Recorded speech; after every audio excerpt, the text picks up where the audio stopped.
time for me to share one of my many yarns from my youth. I started at an early age, by accident. My friend Sasha, a boy, and I went to go play in the park one day, as we had done many times before. We were 7 years old at the time. The park was on the other side of the newly built / still being built ruddy great building site, which for boys loose on a Saturday back in the 70s, there was no such thing as health and safety. It was more fun than the bloody park anyway. However, due to being caught climbing the scaffolding one too many times and had more leather belts across my ass for it, I accepted the scaffold ban. So, the park it was. On this faithful day, whilst at the park, it started to piss down with rain. So we headed home to the other side of the estate / building site. Almost home, the skies really opened up. Thunder, lightning, hailstones, huge raindrops. So we took cover in one of the newly finished houses, a bin shed that had been left unlocked.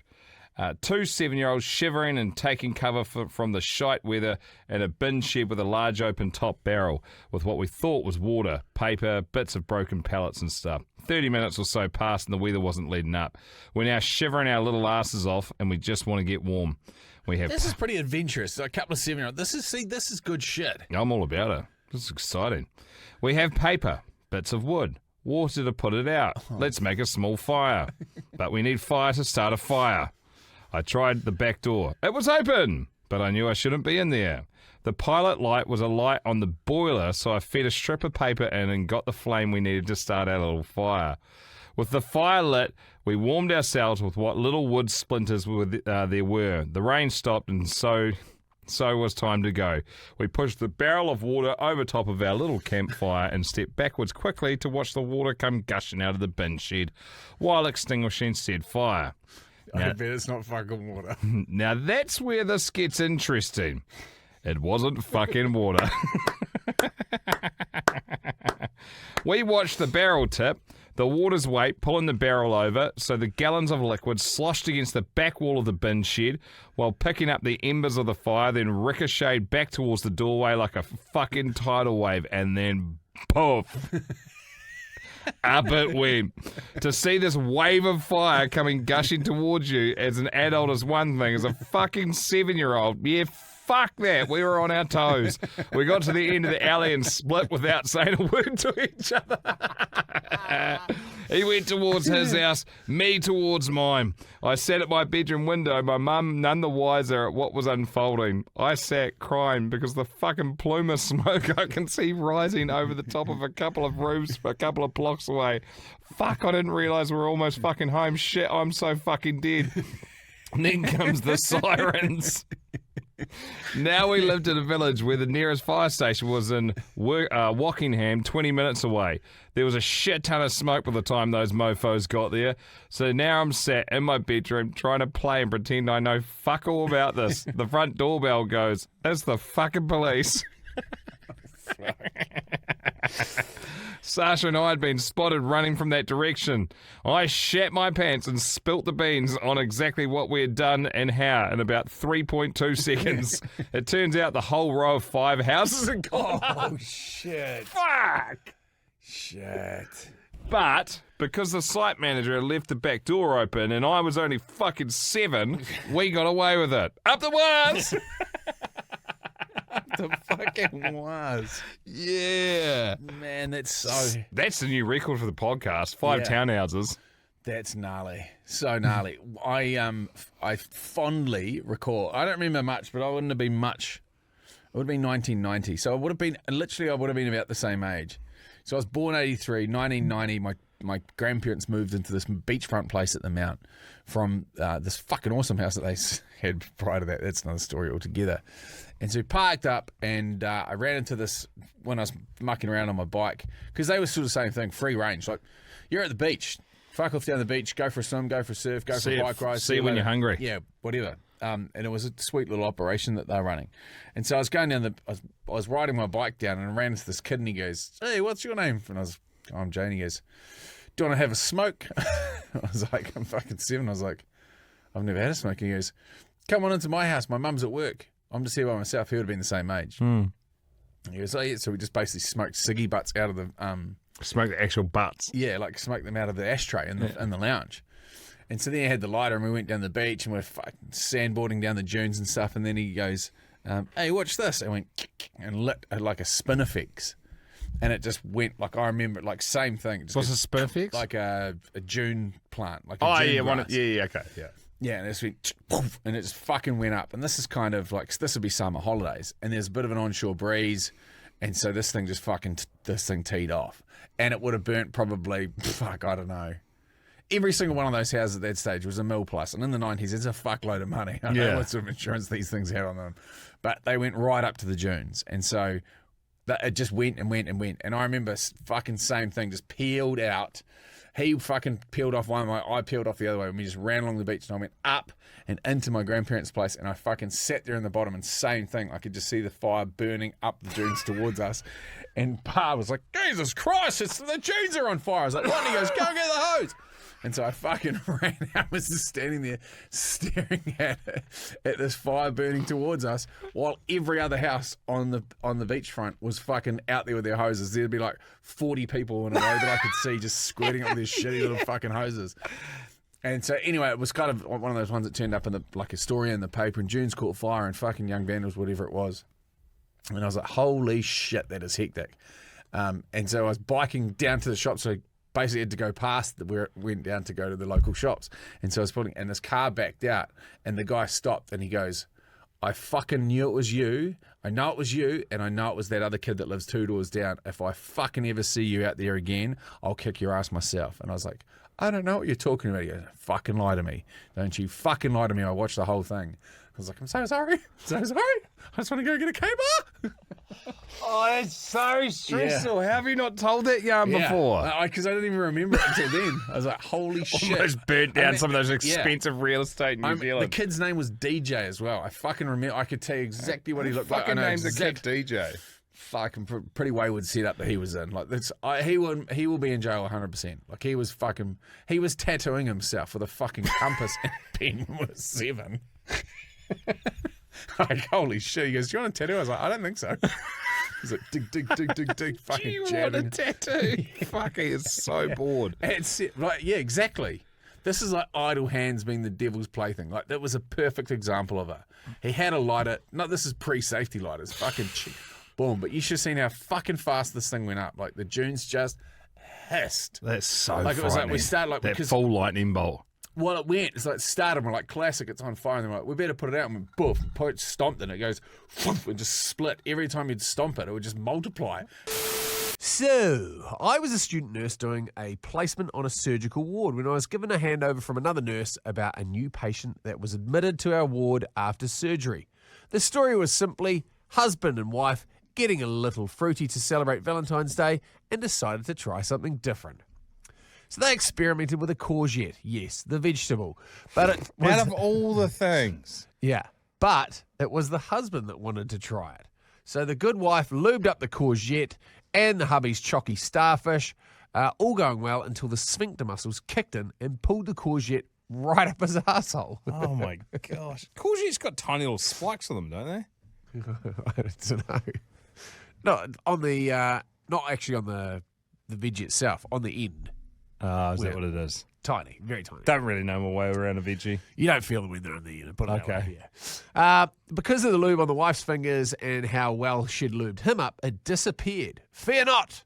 The wife decided that she would retrieve the forbidden fruit, and by fruit I mean vegetable, from his ass, hoping to grab the end of it. Sliding in her fingers, she attempted to grab it.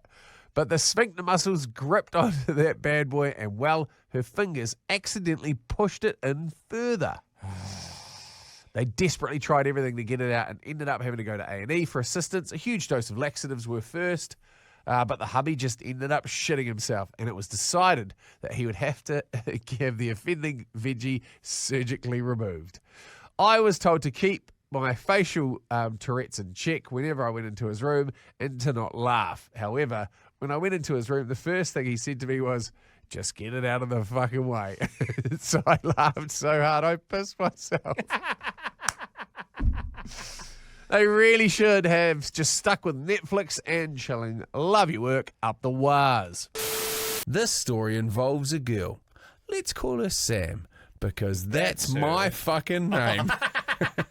Nice. Everyone else shall remain nameless in this story, as you'll see. Some might not want to be associated with such shenanigans. Hee hee.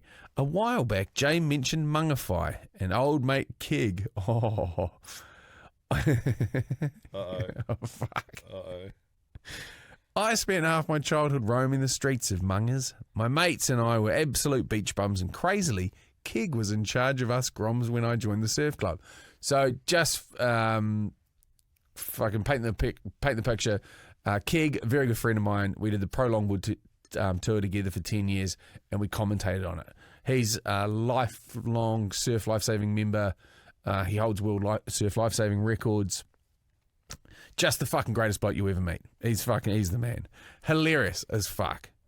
Fond memories of him all over the country. We've literally fucking travelled to basically every beach in New Zealand, and he's fucking made me piss my pants at every single one of them.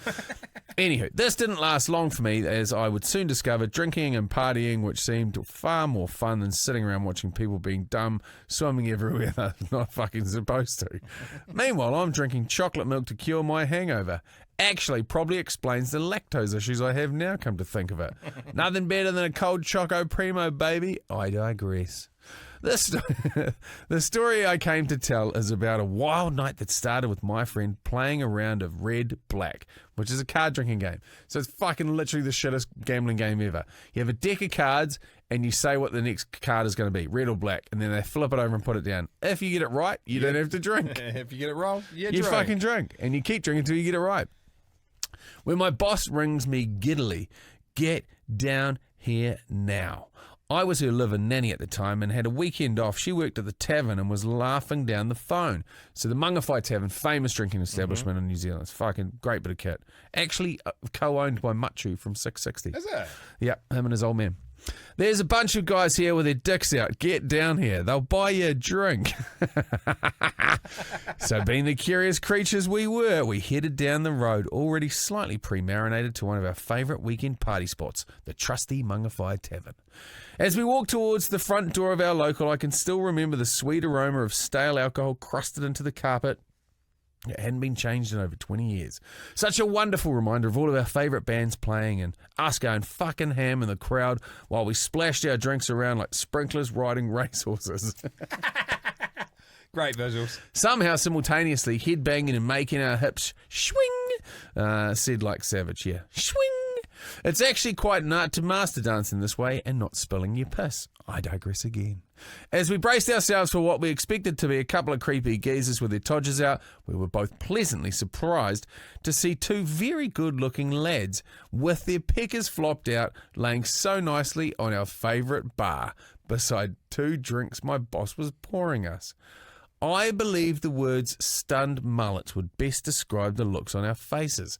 The naked busboys, a bachelor party made up of half a dozen lads who had decided to do a pub crawl, with the rule being you must get naked wherever you go. No matter the situation, you must try and strip off. See how long till they're kicked out.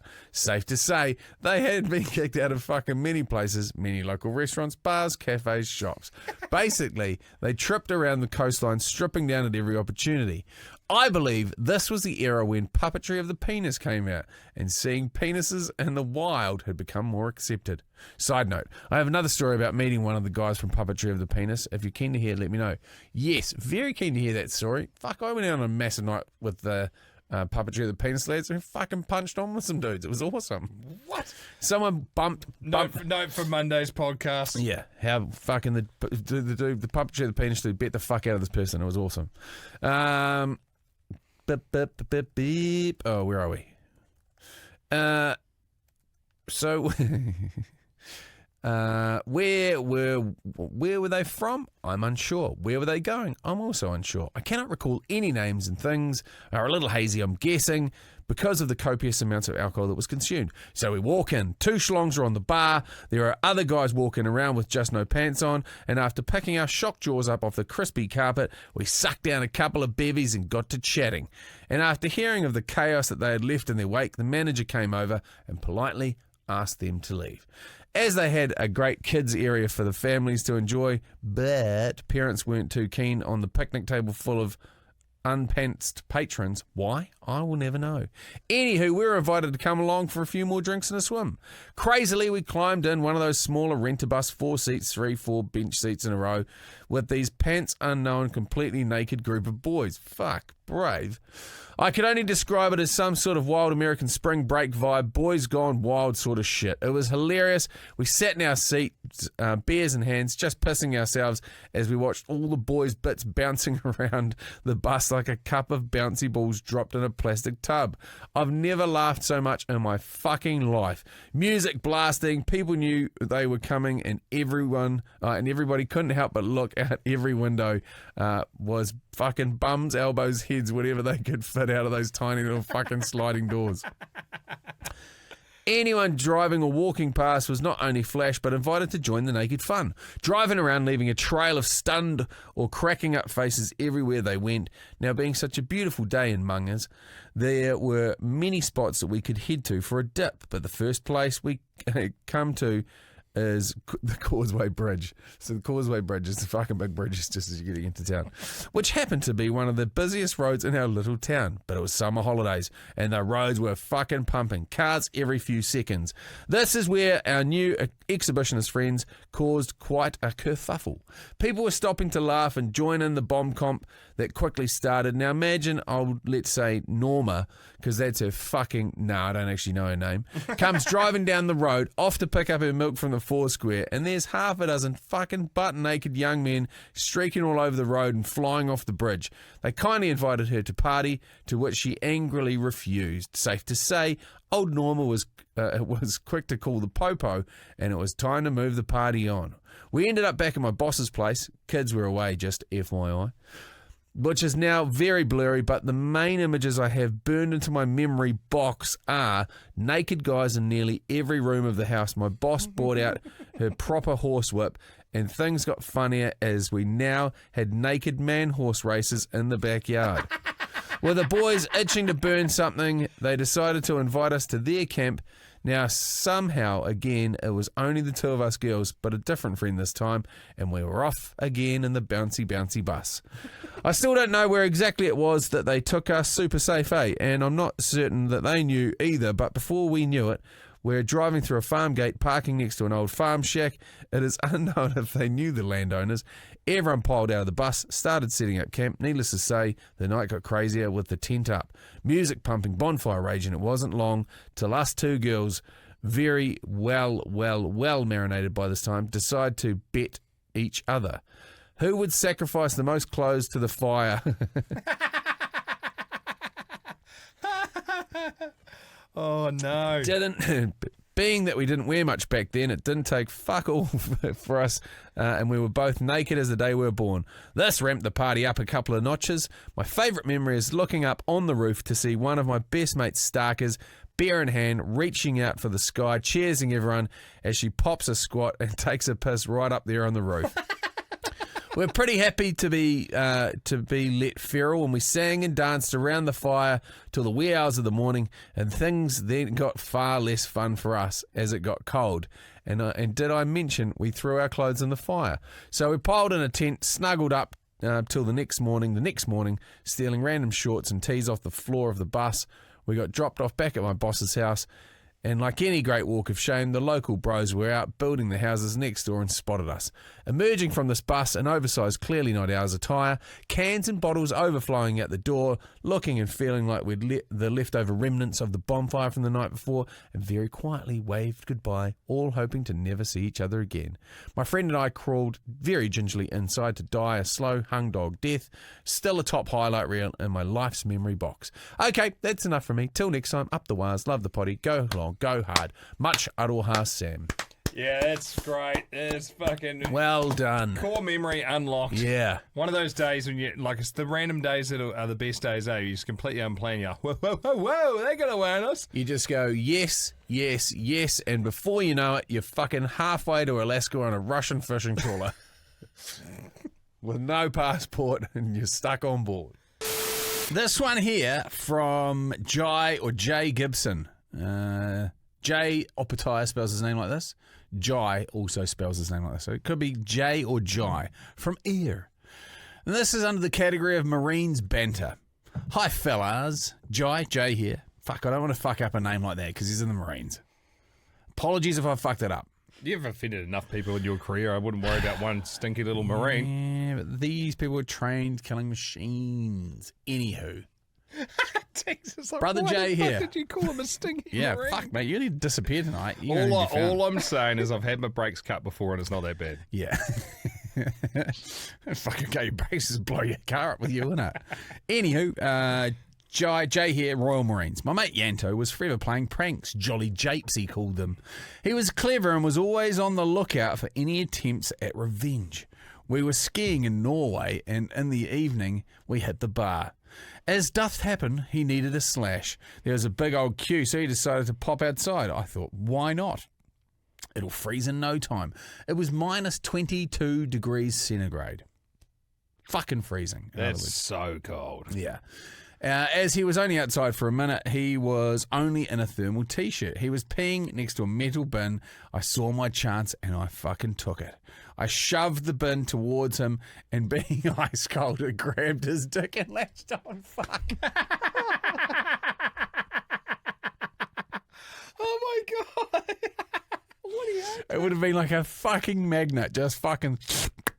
The look of shock on his face, especially when I patted him on the back and said, see you inside, mate. He swore a fair bit, but I couldn't hear him when I went inside. Left him for about 10 minutes. The lads laughing their fucking heads off and taking pickies. Myself and Eddie went out and brought the bin in with him still attached to it. It would take too long to describe how fucking funny that was. We placed him in a queue for the bar and put a coat over him to cover his embarrassment. He stood there acting cool and attempting compliments, looking like fucking Oscar the Grouch.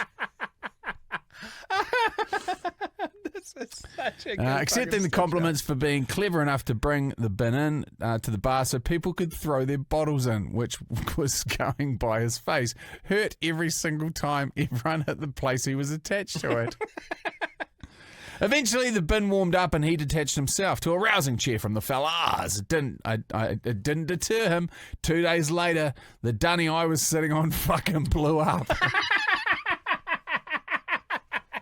Yes! I take everything I said about Marines. The one thing. They're amazing. This is awesome.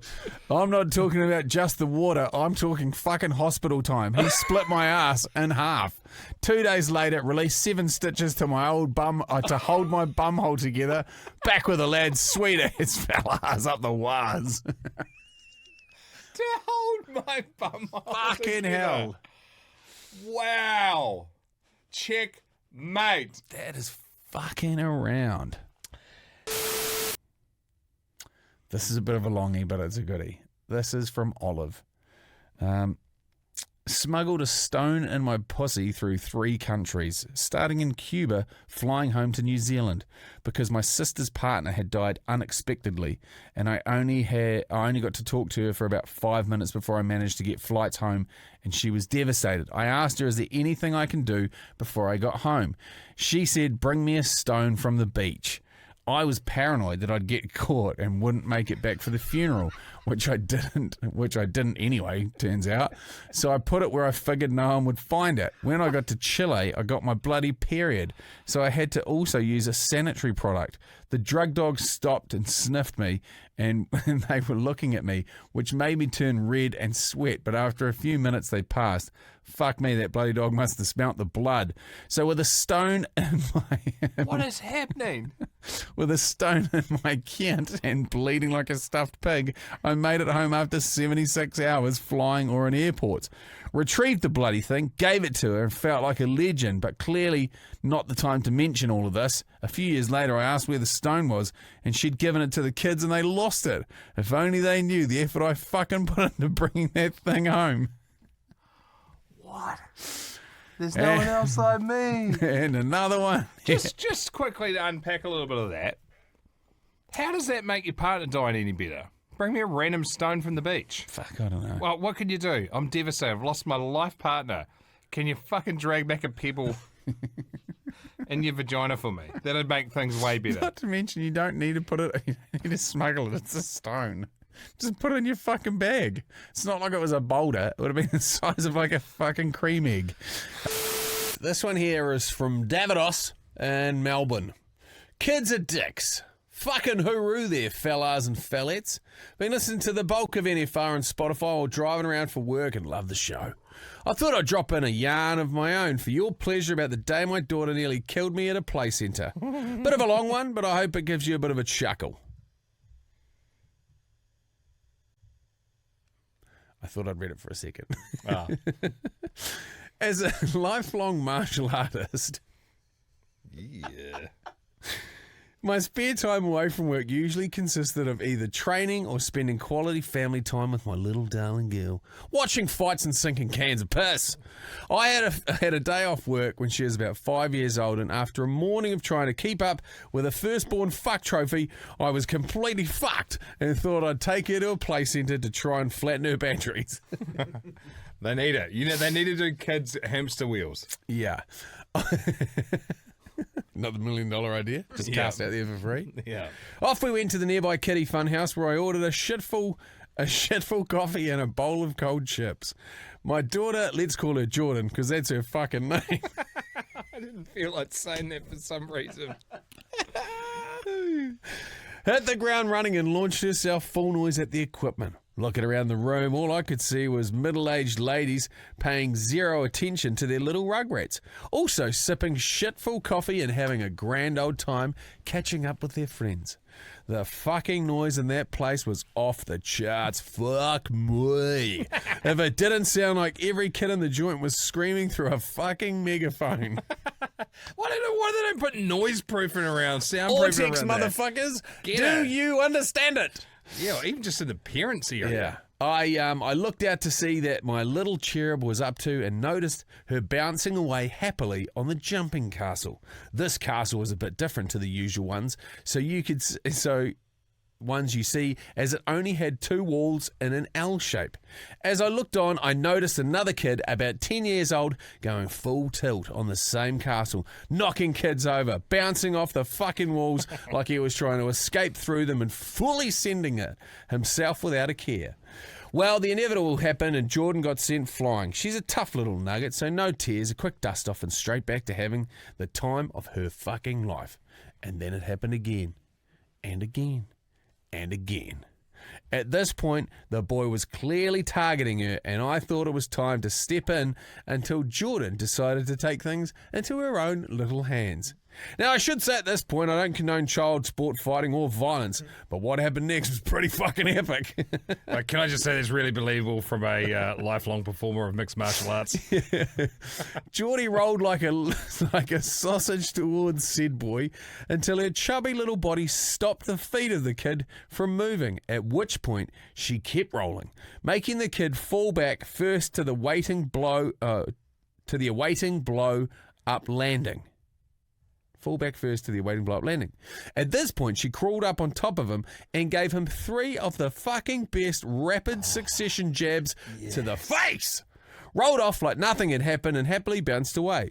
Looks like watching all them fights has finally paid off and a proud dad moment had just occurred. And I was that proud dad. Chest puffed, I stood up to see which mum was going to be pissed off and I was going to have to apologise to when the only other man in the place stood up. And this is when my near-death experience started. Here we go. Please say they're patched. This guy was fucking massive. At least 6'4", covered in tats and looking like Hulk and Thor had made a bumhole baby love child, and he was the result. The boy ran up to him. Fuck, I thought. He sat the boy down, stood up straight, and locked eyes with me. Fuck, went through my head again. The lightning bolt. Then he started walking towards me. This is going to hurt, I thought, as he menacingly got closer, and I held out my hand in an apology and said, sorry about that, mate. He grabbed my hand, and it felt like a combination of a brick and a vice all in one. Fuck me. But my life flashed before my eyes, at which point he said, fuck off, mate. I've been watching the UFC for years and that was the best dust-up I've ever seen. Yeah!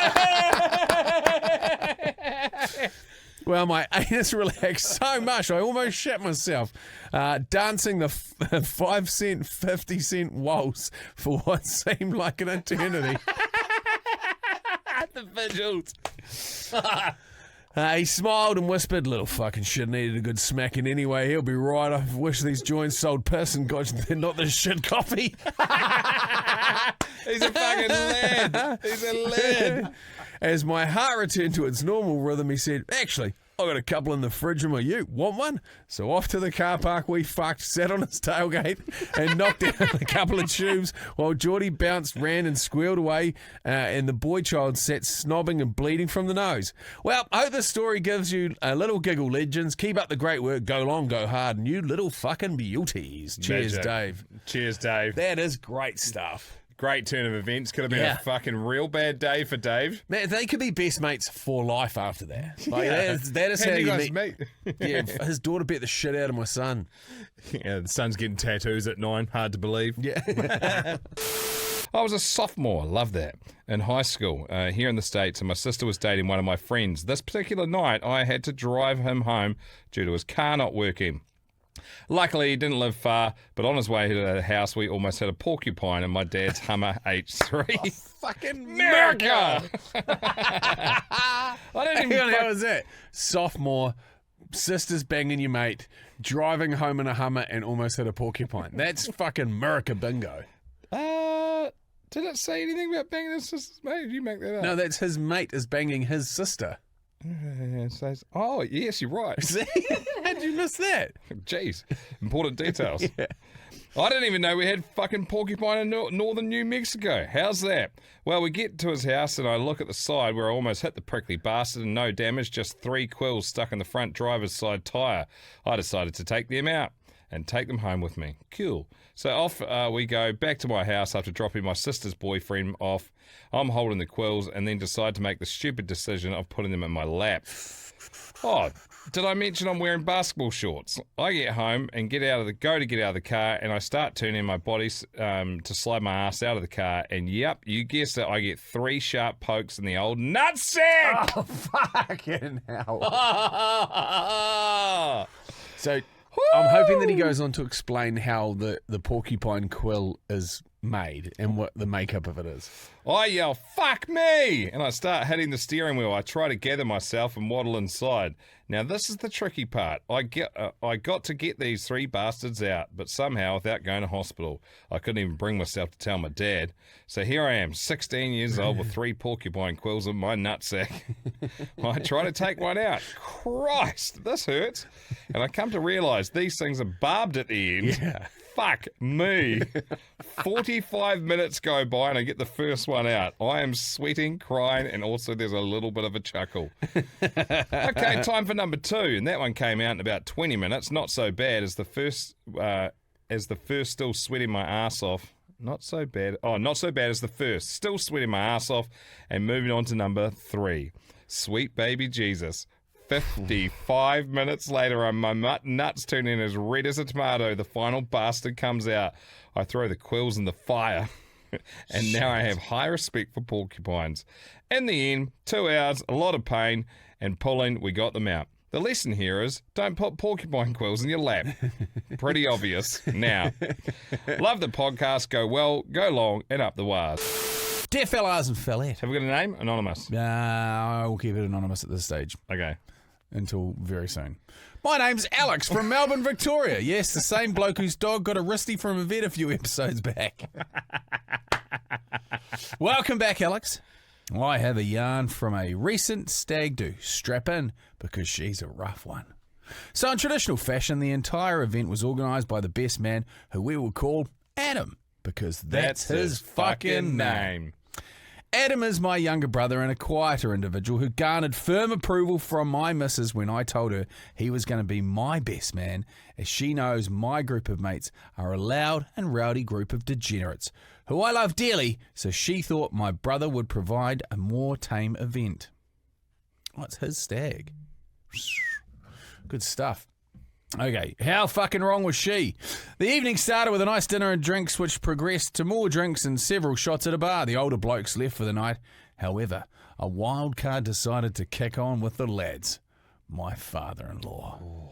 This is always dodgy. They need to get out early. Yeah. Don't be staying late. Yeah, it just makes things fucking niggly, you know? We then made our way to the main event, our party boat. This was mint. We had cold beers waiting on arrival, topless waitresses, and the usual fanfare that a stag do entails. The night was going along well, and at this stage, we had a skin full of all sorts. However, it was time for the main event. I made my way to a solitary chair below deck where I was met by a lovely lady who was conducting the show. However, just before it started, Adam, who'd far exceeded everybody's expectations to this point, came up to me and said, "I've paid an extra $120 for the VIP package." I asked what was involved. He shrugged and said, "Fuck knows," and sat down genuinely unsure what he had paid for. The show starts, and I'll let you all listening come to your own conclusions on how and what the bulk of kind of entertainment included. Reminder, my father-in-law was present still. Then came the grand finale. Now, I'm not sure if this was the VIP part or just the way she ends the show, but fuck me, I'll hold this trauma for life. So she ties my hands and feet up with ropes, and so now I'm hog-tied. I have a mate holding the leg rope and one holding the hands. Oh, no. She then pulls my pants down. This is where concern built. I then felt hands on my jocks. We were at about a 10 on the panic scale at this point. The lovely lady proceeded to atomic wedgie me and pull my jocks up over my fucking head and then rip them off. Yep, no more jocks for the night. I felt that the worst had happened till I felt a cold substance on my ass and a hissing sound that turned out to be shaving foam. Ooh. I was like, well, this is Australia. There better not be a snake involved. At this point, the look on my mates' faces and my father-in-law's was one of subtle shock as I then heard a whoosh. This is good. And then saw light. Yes, my friends, she lit my fucking ass on fire. I'll rephrase that. She drew a cock on my ass in shaving foam and then lit that fucker up. She... Oh my gosh, the creativity. This is worth every cent of the $120. You know when you have something that instantly jogs your memory? I've fucking seen this done 100 times and I only just remembered. She has explained to whoever was near her that she would be able to extinguish this inferno in one swift whip of the belt that she had procured from my mate. Let's call him Todd, because that's his fucking name as well. Fuck you, Todd. I'm now on fire, and I had and it had melted the cream, which was now dripping onto my nuts. Then I started to feel pain. I was genuinely on fire and skin was burning. Then thwack! The first hit of the belt extinguished my right ass cheek. However, my left was still very much on fire. The crowd was silent and I locked eyes with my father-in-law as the second blow of the belt finally finished off the show. I got up, had a laugh with the boys, and then felt a stinging on my left ass cheek where a blister now appeared. This has gone down as one of the most legendary stag do's our mates have ever had, and we all shared what was a moment of fucking madness. There's one photo of this, and I tell you what, it looks like a photo of a fucking war crime taking place with guess who? My father-in-law front and centre with a look of horror as he stares in disbelief at what is happening in front of him. The meso is a nurse, and I eventually had to show her the wound as it was fucking beyond painful in the days after, and the event, and the days after the event, and then subsequently, yep, it got infected. Oh. I held my silence, blaming a cigarette on a chair that was a cause, and she doesn't believe me anyway. Up the fucking waz, and remember, it's sometimes the fucking quiet lads that end up throwing some of the most horrendously wild shit you'll ever experience. Oh. I think $120 was a fucking steal for that VIP finish. Even he does, yes. Have I got a story for you? How do please tell? War story from Logan Bro. Brah. My old mate Storky had 2 prosthetic legs and rode a Harley trike he had built. Yes. Good shit, Storky. The super loud beast had short pipes with a flame kit. Can we just stop for a second just to appreciate Storky just running some big upper thighs and some fucking pins down below looking like a stork? Fuck, that's such a great nickname. Where did that come from? And also, and also still riding a Harley. I'm guessing may have lost his legs on his On a two-wheeled motorcycle. Harley. Yeah. This super loud beast had short pipes with a flame kit. Wicked. Sick. Attached to a 1.8 litre Screaming Eagle crate motor with two nitrous oxide bottles poised on a set of actual Mickey Thompsons at the rear. Sick. A rocket triangle of doom on which this generous and hilarious misfortunate man did eventually crash and lose his life in Oh, fuck. a Napier. Wow. I say hilariously misfortunate as he has been through some wars. He lost his first leg before I met him. Lost his second leg as a result of drinking and being stubborn and not using his crutches or leg when he would get drunk, and injured it too many times, amongst other things. Wow. But one night, after too many tins, he had finally reached his bladder. He hopped over to the usual relief spot outside the man cave, where he had put a wee cactus in a small ashtray-sized pot, losing his balance while trying to ignite a dart. Oh, fuck. While doing the balancing decanter, he lost his chi center and grabbed a handful of cactus on his way down. This is where I found out that cactus spikes are like super dried paper rolled up, and if you pull the corner out to make a spike much tighter. Huh? If you pulled the corner out to make a spike much tighter.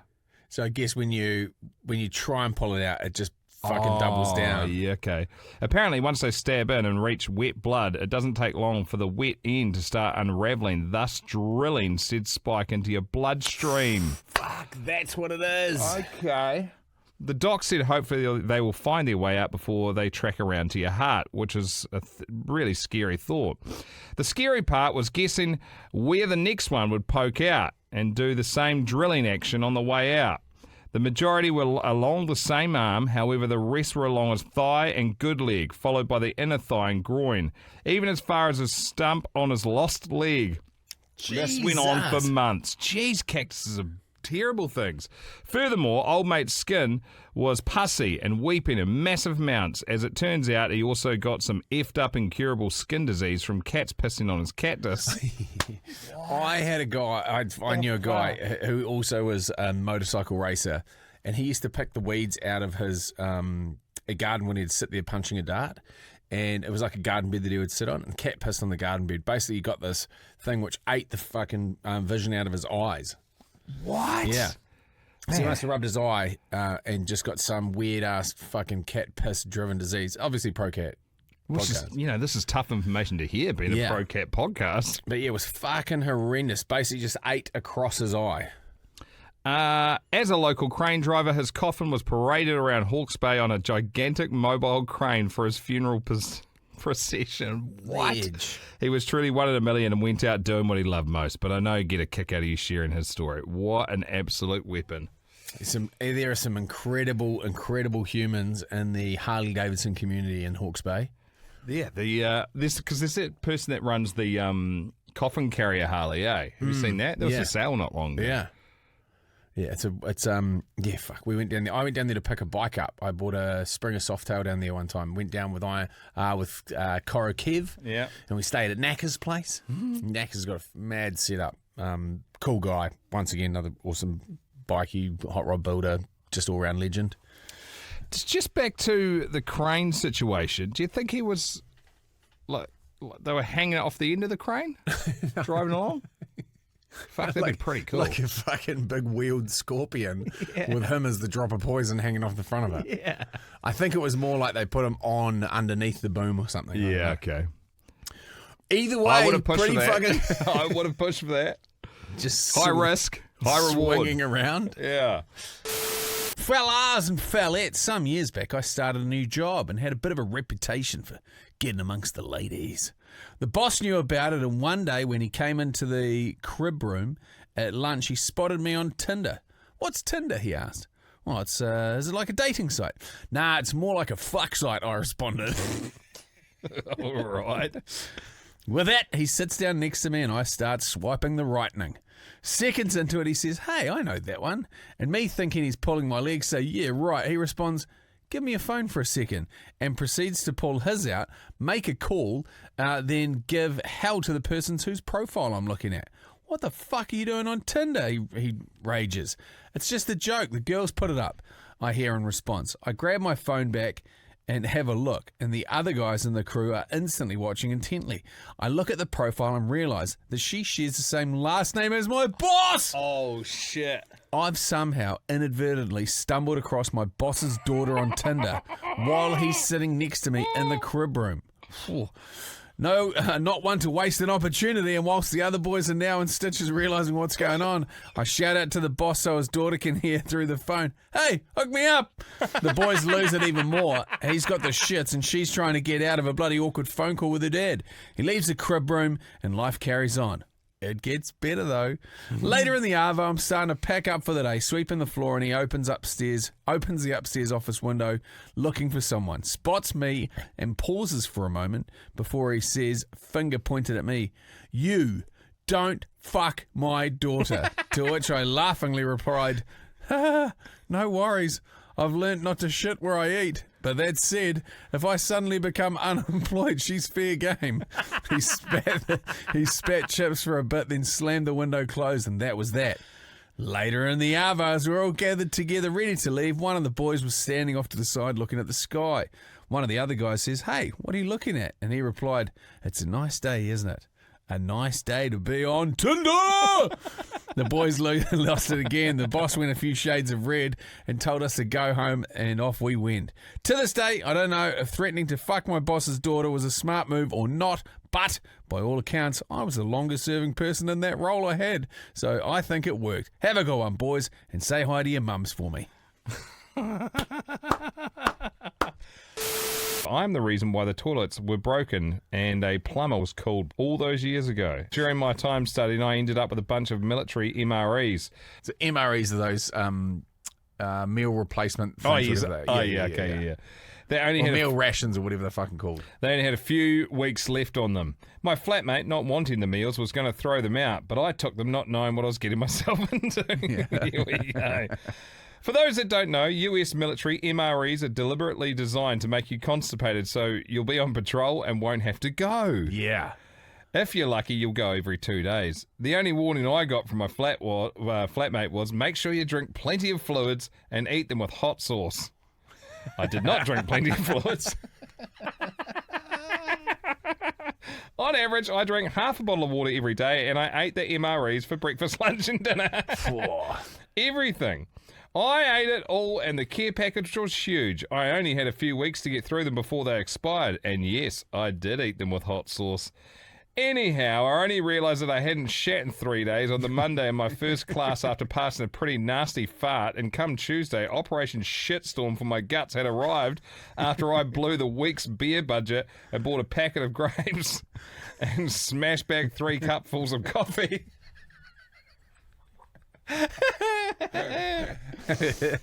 Sitting on the toilet at university, I am sure that the person who came in halfway through that thought there was a chemical weapon being used to torture someone based on the horrific smell and my uncontrolled sobbing. As I gave anal birth to the shit size of a rugby ball after letting a 15-second fart go. Even after the rugby ball size shit exploded out of me faster than the speed of sound and covered my ass in the toilet water, the shit bullets that subsequently followed were loud and numerous enough to give any person Vietnam War flashbacks, while the near continuous fart that emitted from my ass was significant enough to have probably influenced our annual methane emissions. This is great! After I had regained control of my sobbing, as the burning from the hot sauce in my bowels had finally subsided, I could feel my legs again. I wiped myself clean, didn't take much toilet paper, come to think of it, and as I hit the flush button, I got ready to leave and I heard a clonk, bloop, and then turned around and saw the water was slowly rising from the toilet bowl and the flush was busted so water wouldn't stop. So as any student who has put themselves heavily into debt would do, I brushed my hands together and said, well, this is a problem for the university. and subsequently walked out of the bathroom 6 kgs lighter and feeling 10 times better than I did before. About 3 hours later, I was walking past the now blocked off bathroom with my friend who said, "Oh, damn, I wonder what happened there," as we hear someone that was swearing in the inside. All I could say was, "Oh, yeah, I wonder," and made a mental note that I only had about a week's worth of MREs, and I'd need to ask my friend for some more. Sucker for punishment. Real slow learner. So, I hereby declare that I am truly sorry for the rugby ball-sized shit that broke our toilet and the plumber who had to manage it, and to whoever walked in on me while crying when I was giving anal birth to that rugby ball. Upon further reflection, I would also like to rate US military MREs a solid 8 out of 10, and would highly recommend The Shitter. Far out. War story number 2. I'm unsure about. Like, it's almost to the point where, and like last time I said that, I read it out in the podcast, and we got fucking millions of views on the particular the video that went out. Well, But this is fucking rank. okay, sweet. Okay, I was going to say, as long as... Almost to the point where I'm thinking maybe it'd be better if Teagues read it out. Teagues has filtered this and put it in front of us. See, now I'm starting... You are our fucking moral compass, Teagues, and now you're starting to get a little bit squirrely. So usually when you guys start reading out a war story, I kind of know what one it is because I usually put them up about a week out. I don't know what one you're talking about. Perfect. Fucking you're reading it then. Get over here. I can read it from here if you want. What one is it? No, you need to be on camera. Jump in here. I can take my spot. Oh, Jay, you're not going to like this. Really? It's a... crouch. Man, I've never... Well, how are you going to sit there? Well, because I'm the same size as... I'm the same height as you and I'm kneeling. What one is it? One from Paul. Okay, Paul. If Dunk's covering his face already, this is not a good sign. I just don't want to be in the video when this goes out. Paul Smith from Oswald Thistle, UK. Hey there, I'm a massive fan of the Not For Radio pod and of course yourself. I've probably got the one yarn that would make Jay spew the goo. It's the worst thing I've ever been through and it took me years to get over, so here goes. I'll tilt my laptop so that you don't pre-read it. Move mine out of the way so I don't spew on it. I was a testosterone-fueled 16-year-old boy, legally able to spread the population paste in and around the arse's end of Lancashire, England. And after a night of drinking and passionate tongue tennis with my first proper girlfriend, I remember this one. It's all coming back to me. I'm happy to read it. First proper girlfriend, it was time to get that cherry well and truly popped, so off we went. Hands down, up and everywhere, more than likely in all the wrong places. The job was complete and I became a fully fledged manly man. Well done. Doug's going red. Keep going. How you feeling? He's got an erection. Feeling accomplished in my new role as master of the labia, I naturally deemed it only right and proper that I should bend the proverbial knee and become the cunning linguist that I was destined to be. And down I delved into the magical realm of the squidge mitten. And man, I went to town, putting in my best work. After a few minutes of aimlessly flapping my tongue around like a bulldog licking piss off a nettle, I feel something in between my teeth. Oh yeah, that's a pube, I say to myself internally as to not ruin the moment. I emerge from the moist curtains of beef to liberate the stray straggler from its toothy grasp and grasp with pinched thumb and forefinger, breaking daylight and revealing the revelation that this was not the short and curly throat tickler that I expected. Is it a tail? It was a fucking worm. A worm! A fucking worm? Yeah. The wiggle noodle had been evicted from its warm and cozy abode and Fucking hell. That's so rank. and subsequently passed away in my grasp. Needless to say, Where the fuck did that come from? Must be a tunnel worm. it'll be from the bumhole. No shit. Was he fucking tongue punching a fuck? Well, I don't know. What a ledge. Needless to say, it took me years to administer another downstairs telling off. Love the pod, up the waz, hooroo, Paul. The old bulldog approach is not the right way to go about it. You may be a little bit more pointed next time. It's not good. That's so fucking rank. I wonder how long that relationship Jay, lasts. you were great. You're better than Dunk. He looks unwell. I actually, for whatever reason, I read that one last night. I was like, I want fucking no part in that. And last night I decided that Teagues would be reading it. That is pretty fucking crook. Oh my gosh, I've never heard of that before. Neither. Like, I've heard some shit. I thought that he might have whipped around the old tampon string and jammed that in the teeth. Yeah, which weirdly, And then that makes me feel more sick pull out than in a the plug. Tastes like a mouthful of pennies. Oh, Jay, that's actually too far. That's fucked up. That's fucking disgusting. No, the worm's disgusting. Yeah, That's the worm's a little fucking bit Well, the disgusting. worm's an accident. What are you You talking pulling the about? plug out, yourself up. that's not right. Well, fuck if he didn't know. This is fucked. Shall we? Hang on. I don't Okay. even know if I want to be in this podcast anymore, guys. This is a shorty. This is a short one. Okay. It's only 3 I parts. got AIDS. Is that it? The end. AIDS. This is from Dan. I don't know if I was supposed to say his name. Fuck it. No, Yeah, Dan by just because I mentioned the word AIDS before the start of the story, Yeah. people are going to just remember Dan, AIDS, Yeah. Dan, AIDS. At least you don't know where he's from. So Okay, he's in the UK in England.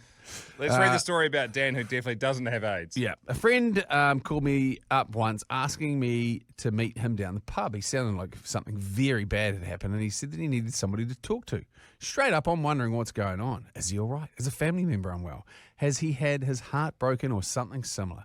I meet him there, and he looks like he's seen a fucking ghost. I asked him what was wrong, and he begins a story with a face that looks like he's just attended his mum's funeral. He tells me, you know, I went to that music festival the other weekend. Well, I hooked up with a girl there and I didn't use a condom. Instantly, I could see where this was going. And I just thought, you fucking idiot. Instantly, I'm like, he's got a fucking STD. Or worse, he's got AIDS. Or something. He continues, well, we're together on the last day/night and I didn't sleep at all. I went home in the morning and didn't manage to actually sleep until like fucking midday. I wake up the next day, get up, take a look down, and it's gone blue. Blue? He's telling me his fucking ham candle has gone blue. Was he banging Smurf here? What the actual fuck? I knew about STDs and stuff, but what in God's name causes your beef spear to turn blue? Ham candle, beef spear, great names. He continues, still deadly serious and on the verge of tears. Yeah, I know. I'm there thinking, oh no, what the fuck am I going to do? I decided to ask the person who I look up to the most, and I called my dad. You ever seen a blue dick, Dad? This lad's old man used to be in the army and had seen fucking everything, and I mean everything. And despite the cringe idea of asking your dad to look at your wedding tackle, they're super close and he trusts his dad to help him out here. His dad goes up to see him. He tells him the story about the festival when the girl and his dad goes, all right, let me take a look. He drops trowel and shows him. Sure enough, it's fucking blue as a smurf. His dad takes a minute to contemplate what's going on and what he's seeing, as he's never, ever, ever seen anything like this before. And he's been around the block a few times, this bloke, and then it twigs. You fucking idiot. My mate's like, what? What is it? It's the colour from your pants. You've got them wet, and the blue from your boxes has stained your skin. His dad is crying with laughter while my mate stood there with his meat missile dyed blue. To top it off, his dad later told me that just after that, as my mate turns around to leave / pull up his pants, his arsehole was also bright blue. He told me this story with the most serious face, like somebody had been killed, all the while I was crying with laughter, and I've since told the story to literally everyone that I've actually ever met, including having a friend spread it around while he was on work experience in Switzerland and Australia. Sorry, mate. Love you, man. Cheers, boys. Up the wires.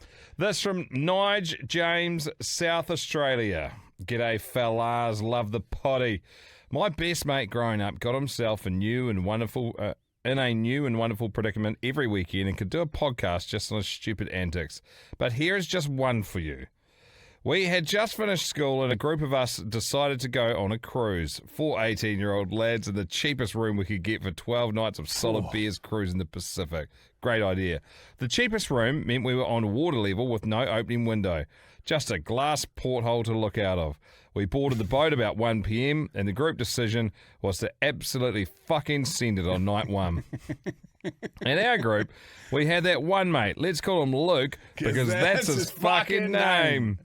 As soon as he had a few beers under his belt, he would do the piss house trick but not leave. Piss house trick? Well, you just like the shit house shuffle. Oh, okay, the Houdini. Yeah. Just sneak away from us and go searching for single ladies. So after 6 cocktails, we lost him as expected. Fast forward till last drinks and my mate turns back up. Even though we all knew, we still asked, where have you been?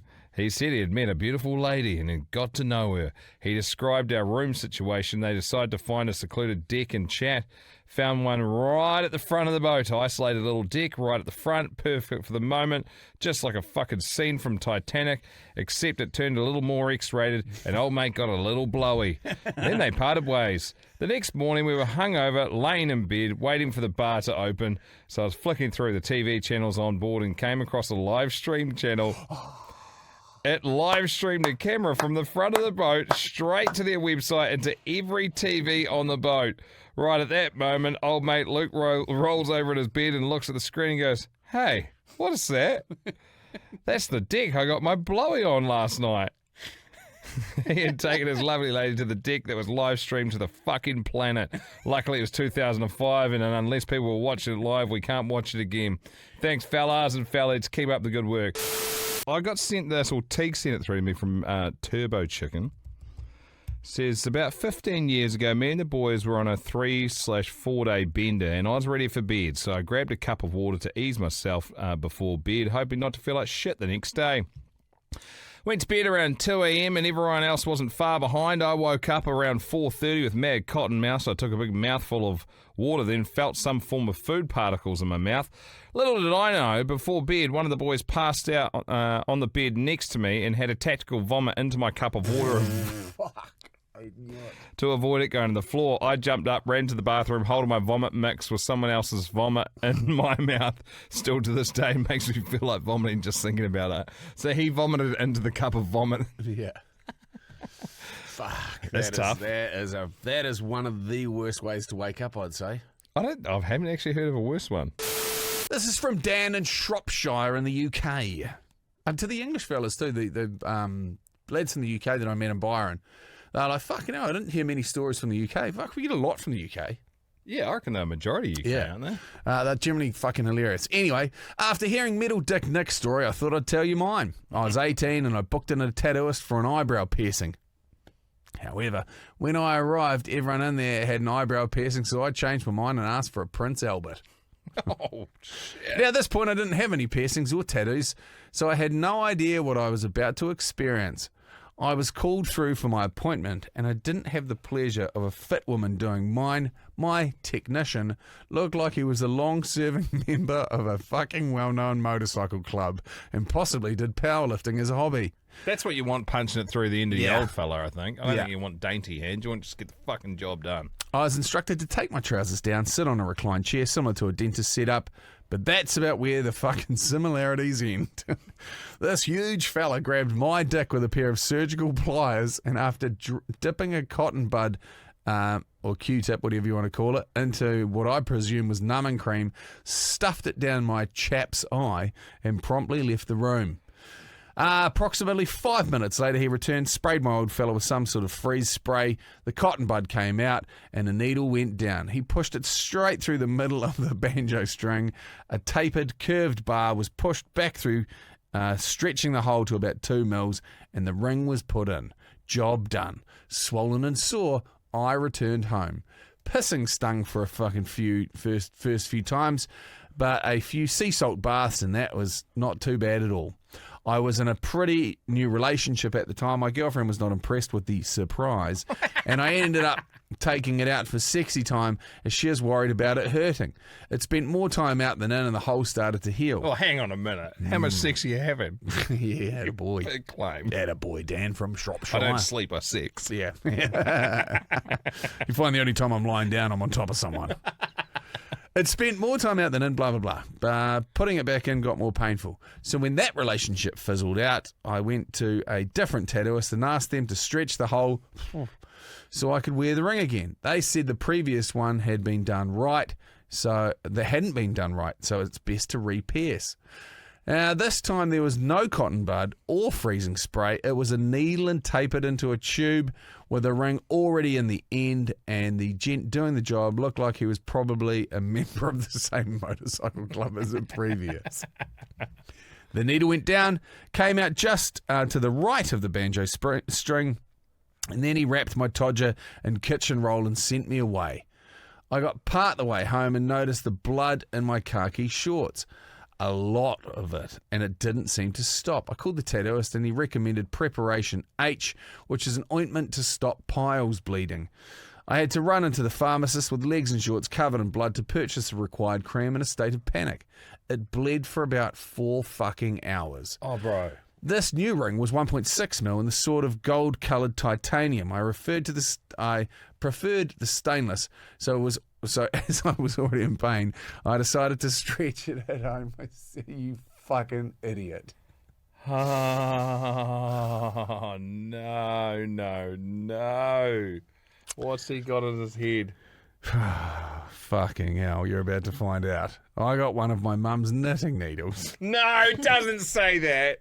It doesn't say that. Bullshit. Show me. It says it.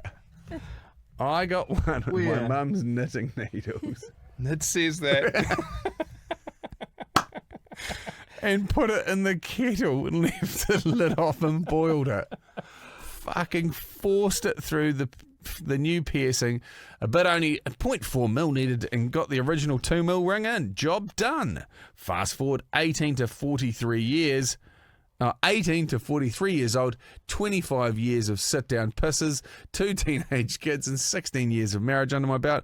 And I thought, that first hole in the old banjo isn't fully healed. Pinch the chap's eye and try to piss and you'll get a few drops form. So I ordered a stretching kit online and some new rings. Oh, you're a sucker for punishment. Ah, fucking Dan, you fucking savage. It turned up in the post promptly, then ping, the NHS app on my phone alerted me to the fact that I'd been near somebody with COVID and I couldn't leave the house for 14 days. So with nothing else to do, I got to work. I didn't really think about what I needed. I forgot to order any sterilising equipment, so I figured I could just use the old fucking kettle trick again. It's some sort of alcohol hand rub. Oh, fucking hell. Good on you, mate. Now, getting pierced takes seconds. Shoving a stretching bar from 0 to 6 mil through your old chap's eye yourself takes time. Hours. Half my brain was screaming stop because it fucking hurt a lot, and the other half of my brain said carry on, you've already spent this much cash. It took hours, but I did it. Stretching the first hole from 0 to 6 mil and stretching the second hole from 2 to 6. Fuck! So 2 rings, double Prince Albert. Oh. It sounded like you're walking around with keys in your pocket the whole time. Fucking would. Jesus Christ. Went down to show the wife, who had no idea. Her response, what the fuck have you done that for? Me, on board. Anyway, halfway through the night, I was suddenly rudely awakened by my dick. The pain was immense. The swelling was ridiculous, and it burnt to piss. I kept up the sea salt washes for a couple of days, but there was no getting away from it. It was infected. I called the doctors. Oh, yeah, I live in a little village in the arse of nowhere, and I know the receptionist whose son goes to the same school as my son, and we regularly see her waiting to pick up the kids from school. And in the UK, you have to justify yourself to the receptionist to be able to get an appointment. So the phone call went a little something like this. Hi, Janet. How's little Bradley? I could do with some antibiotics. Her. You can't prescribe yourself. You'll need to see a doctor. Why do you need antibiotics? Me. I've got an infection. Bit of a green discharge. Her. What caused the infection? Me. I did a home piercing. Her. Where is the infection? Me. In my penis. Her pause, followed by muffled laughter. You'll need to see the doctor. Me. I can't. I'm having to self-isolate. More muffled laughing. Okay, I'll sort it. Me. I'll send the wife. Then I had to tell the wife to go and fetch it. She reluctantly went out, muttering something about me being a stupid fuckwit, face mask on, sunglasses on, hood up. The final issue my home effort caused was having 2 6mm holes so close together, the bit of skin the bit of skin that remained between the 2 holes kept getting pinched when I sat down between the 2 rings, which I can tell you is fucking unpleasant and really painful. Every time he sits down, that happens. You have to like rearrange his junk. So it looks like he's got Idiot. What's that one where you get itchy pubes? Crabs. Yeah, it looks like he's got crabs all the time. He's just an itchy junk guy. Sorry, Over I don't time- have crabs. You know when people say, sorry, just wash my hands. It's not piss. Over time, the little bit of skin sort of wore out and broke away Oh, for fuck's sake. altogether. So instead of 2 6mm holes, I've ended up with 1 14mm. So the man-made effort where my banjo string used to be is now bigger than the natural one in the end. But yeah, other than that, sweet ass, I'm probably not going to self-mutilate myself again. Up the waz. Holy Good on you, tap fuck. dick. Dan, you psycho. Fuck.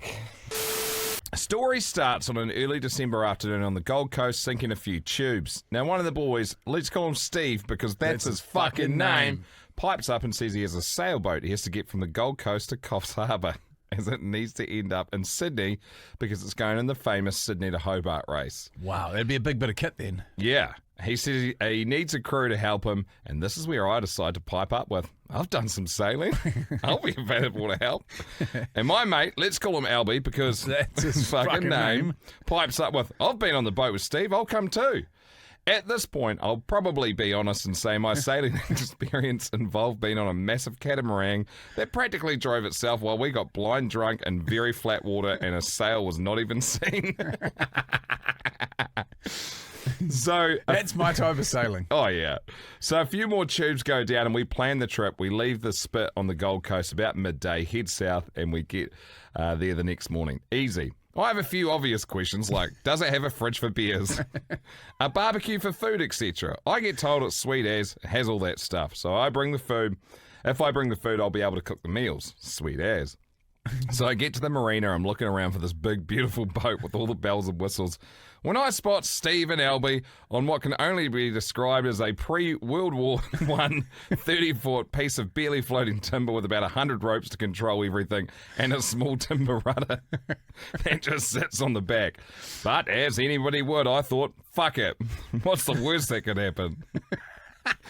See, fuck that. I would love to do. I've got this massive desire to do a serious amount of sailing. Like, I really want it. I want to spend a considerable amount of time on a boat. Like, my dream would be to get a catamaran, like one of those big, like a 50-footer, like, or somewhere in and around that, and then sail from Italy down the coast, Croatia, Montenegro, and spend a lot of time on the water in and around that area because it looks beautiful, and I think it'd be awesome. But I think that's what most people think when they hop onto boats. Then they realise you're in fucking, I don't know, 30 square metre prison. Yeah, and then you are, if you get in the shit, you are fucking miles from help, generally speaking. So we load up and attach a 10 horsepower motor to the back and we navigate our way out of the harbour. I asked Captain Steve if I should go over the ropes, etc. He says, nah, it's all pretty standard stuff. Once we put the auto nav on, we can set it and forget it and just sit back and relax as we cruise down the coast. It's about 5-knot winds, a gentle 1 metre sweet as swell, and we head out through the heads, we raise the mainsail and we point towards New Zealand. But Steve puts me at the aforementioned piece of shit rudder at the back while he goes to set up the navigation system. Fuck yeah, we're underway, I think. So instructions come from the captain. Let go of the rudder, the autopilot is taking over. I release the rudder, boat turns completely in the wrong direction. And the sail flaps around like a wizard's sleeve. I said, Steve, that doesn't look right. So I grab the rudder again. He turns it off and we smell hydraulic oil from somewhere. Fuck. We investigate and we find out the autopilot has blown a hydraulic hose and it's fucked. At this point I say, Steve, I think we should turn around. But no, not fucking Captain Steve on Captain fucking High Spirits. He says, no, we'll be sweet as. Let's just sail down the coast. So we point it back towards New Zealand and we start cruising. After a few hours of us pointing the same way, we notice we can't see land and the wind has picked up to about 20 knots. And the swell is now about 2 meters. I'm picturing the tiny fucking piece of shit boat the whole time. This is not good. Fuck that. As it gets dark, I realise we're pretty much in the international shipping channel.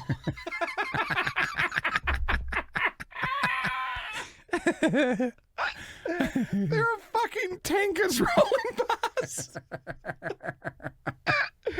We're going up and down like a fiddler's elbow and pretty much a dot in the ocean. Sweet fucking as. So it gets to midnight and Captain Steve pipes back up with, we need to tack back soon, boys, or we'll end up in New Zealand and miss our board.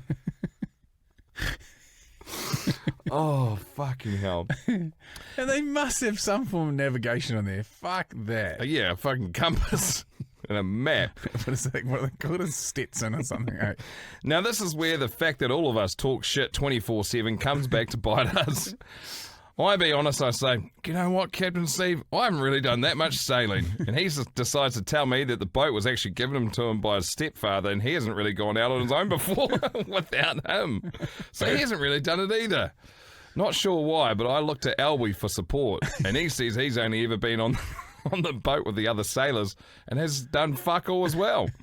So here we are, 150k offshore, middle of a fucking shipping channel, 15 knot winds now and a 2 metre swell. What can go wrong?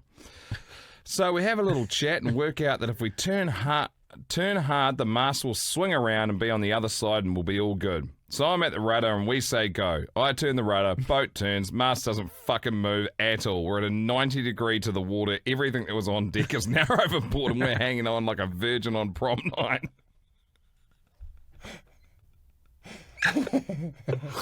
Oh fuck! I pull the rudder, back, and we level out. After a little emergency chat, we realise we didn't release the right rope, so that's why it didn't move. But either way, we decide to get all of our safety gear on. We are anticipating we're fucked, and tie off on the boat. So they're now tethered to the boat just in case something gets fucking punted overboard. So we try again. Rudder turns, boat turns, mast moves to halfway, and then we're back at 90 degrees to the water, just heading in the wrong direction. Attempt 2 was officially a massive fucking fail. It is at this point I decide to sack Captain fucking Stepson and make him sit at the rudder. Me and Albie are going to work out the ropes. Attempt 3. We turn the rudder and the mast starts to go, then the biggest bird... Then the biggest bird's nest of a rope gets caught, so I grab the load side and pull it while Albie gets on my back and starts to pull the knot apart. After about 30 seconds, the rope is eating into my bare hands. But Albie releases the knot, the mast comes around, and we're finally heading back towards the homeland of Australia. The deck is as bare as a Brazilian snatch. Because everything has fallen into the ocean. But we are now heading towards land finally. Once again, I tell Captain Moron to move. I grab the rudder, I point it towards land. I don't think I blinked from 1 a.m. till 5 a.m. At one point, we were heading towards a park tanker. And I did not like that. Gave us plenty of horns and told us to fuck off, even all the spotlights on the back to warn us. They probably got a little chuckle when they announced to us that we needed to move further away, to then hear a reply of, sorry, we don't know how. Oh, fuck. At one point after this, Captain Dipshit says we might have to tack again or we're going to hit land. I believe my response was, if we hit land, I'm fucking jumping off the front and you're on your own. Oh my god, this is so good. But wouldn't you know it, just as the sun is coming up, the breeze drops to fuck all. Swells drop right down and some dolphins start swimming next to us. I've never wanted to punch a fucking dolphin so much in my life. Because I'm pretty fucking sure he was laughing at us. I got that calm. We ended up going into port under no sails and the shitty 10 horsepower motor. Needless to say, we somehow survived. I jumped off the front, kissed the ground, and told Captain Fuckwit that if he ever wants to do this again, he can fuck right off. But Captain Steve isn't done. He'd organised a lift back home for us. Again, I thought he was smart enough to look after us. How wrong was I? We go to the pub and meet a backpacker mate of his who was driving back so we can get a lift.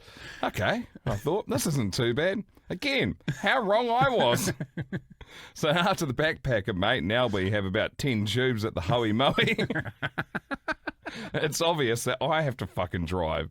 So we get to the car park and we agree to buy a $500 piece of shit Camry that he was clearly living in. Oh, sweetie. Oh, my God. Oh, fuck. Oh, fuck, this is so great. Oh, fuck. Fuck, that thing would have been humming. Fucking... Just fucking smelling of 2-minute noodles and... Theo and Spoof. Fucking sandalwood incense. Oh, shit. I turn this piece of shit on to find out that the driver's window doesn't go up. But it's summer and I can deal with that. So we head off and I also find out that the heater in the car is stuck on foot mode at full blast. So I'm driving along, head freezing and feet sweating like a gypsy in church for the next 5 hours. I'm sure the two drunk passengers had a great time. Me, however, I did not. But hey, we all got home. I finally got to bed some 36 hours after I left the pub, and I lived to tell you Jibbers a story. So sweet ass, be well, go long, go hard, and up the wires. Fucking, that is an exceptional tale. Top tier. That's our winner. Got one from here from Aaron. A few episodes back, there were a couple of stories about tear gas. Got my attention. Thought I'd chuck mine in the ring. Strap in, because this one's a proper domestic war story. I grew up with my dad in the army, and that meant a lot of nights at home alone with my 2 younger brothers. Now, us being boys, there was only one way we communicated: by absolutely fucking battering each other. Don't get me wrong, we love each other now, but back then it was chaos. Pure, unsupervised WWE smackdown in a 3-bed semi. When it comes to chores, we didn't have a roster. We had what could only be described as a disagreement to a wrestling match, ending in everyone reluctantly accepting whatever job they landed with mid-headlock. Mark, this is good. One particular night, while Dad was working a 6 p.m. to 6 a.m. shift, middle brother Stephen decided he wasn't going to do the dishes. Bold move, considering it was my night to do the vacuuming. Words were exchanged. Fists may have flown. It ended up with me using a vacuum hose like some sort of makeshift boa constrictor, choking him out and dunking his head in the dishwater until he either passed out or agreed to scrub the pans. Spoiler alert, he caves. Now, my dad, being military, used to bring home bits of kit that probably shouldn't have left the camp. This time, it was a canister of tear gas spray. The kind of guard service normally kept on their belts. That guard service normally kept on their belts, just casually perched on top of the dining room unit like a decorative can of Hell Mist. No idea why it was there, but it definitely wasn't child-proofed. Later that night, following the vacuum diplomacy, Stephen diplomacy. Stephen plotted his revenge. We were mid-scrap, throwing each other around like budget Marvel stunt doubles, when our youngest brother Carl wandered into the line of fire and caught a stray punch that set him right on his ass. Tough little bastard, though. Brushed it off like it was nothing. As I turned to check on Carl, Stephen, the sneaky sod, had made a break for the dining room. I chased him in, but just as I laid hands on him, he spun around and discharged the bloody canister right in my face. Lads, I've never known pain like it. Breathing felt like snorting lava. My eyes were doing their own Niagara Falls impression. My nose turned into a broken tap, and my mouth produced more spit than a rabid Alsatian. But here's the kicker. Stephen had set it off inside a 3x4 metre dining room with all the windows shut. So the daft git ended up gassing himself and Carl too. The three of us were clawing over the dining room table trying to reach the back doors, which were, of course, locked like Fort fucking Knox. And right on cue, entered Dad, doing a late night check-in on us. Full uniform, he walks in on what probably looked like a low-budget chemical warfare training drill. Three lads crying, wheezing, and covered in various bodily fluids. No questions asked. He legged it straight back out, covered his face with a sleeve, then stormed back in to crack open the back doors and let the devil's fog roll out. After that, well, Stephen and I got a hiding.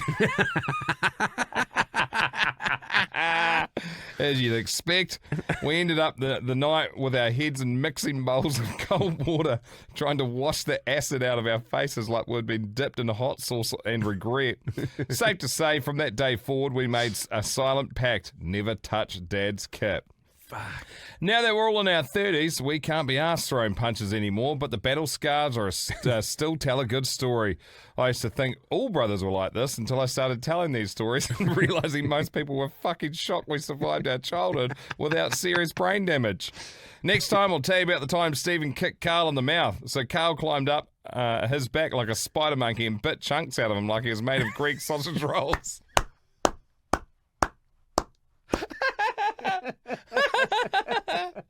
Oh shit. All the time Stephen bet me at a game of pool, so he found out what it felt like to have a cue wrapped around his back right before he body slammed me through our home friendly pool table in the garage. That table never stood a fucking chance. Biting chunks out is fucking so good. G'day, fellas and fellette. Apologies for the David Longy, but I reckon you'll get a chuckle out of this one. Bloody love the potty. Just recently became Sniper Elite. Welcome. Mate, congratulations. I got plenty of war stories. Top brass. Thanks to being a pretty cooked unit. But the one I'm serving up today is the infamous Hibbo Hero Burger incident. A few years back, one of our local pubs in Goulburn put out a bistro menu item called the Hibbo Hero Burger. Word around town was that this thing was stupidly hot.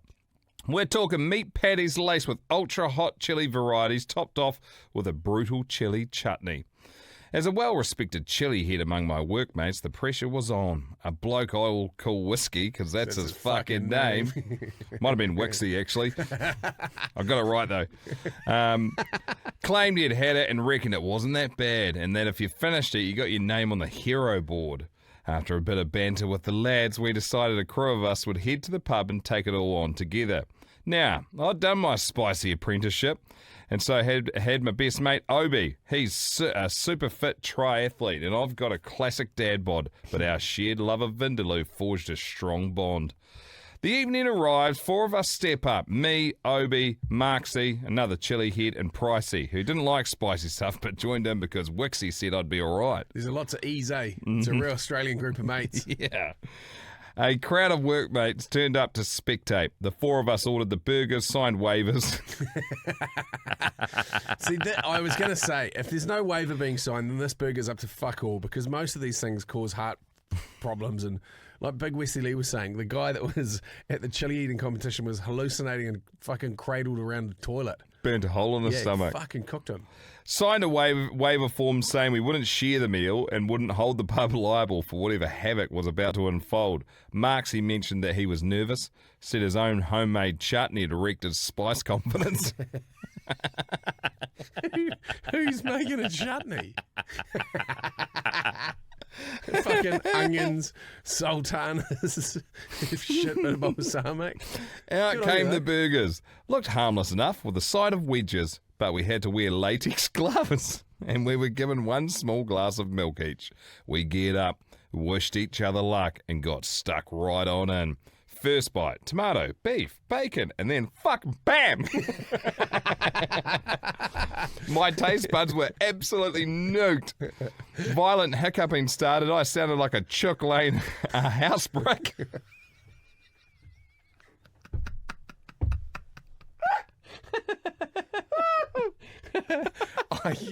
I get the heat hiccups. That's how I know when I've over-revved, because that's like a fucking proper reaction. Visuals on that.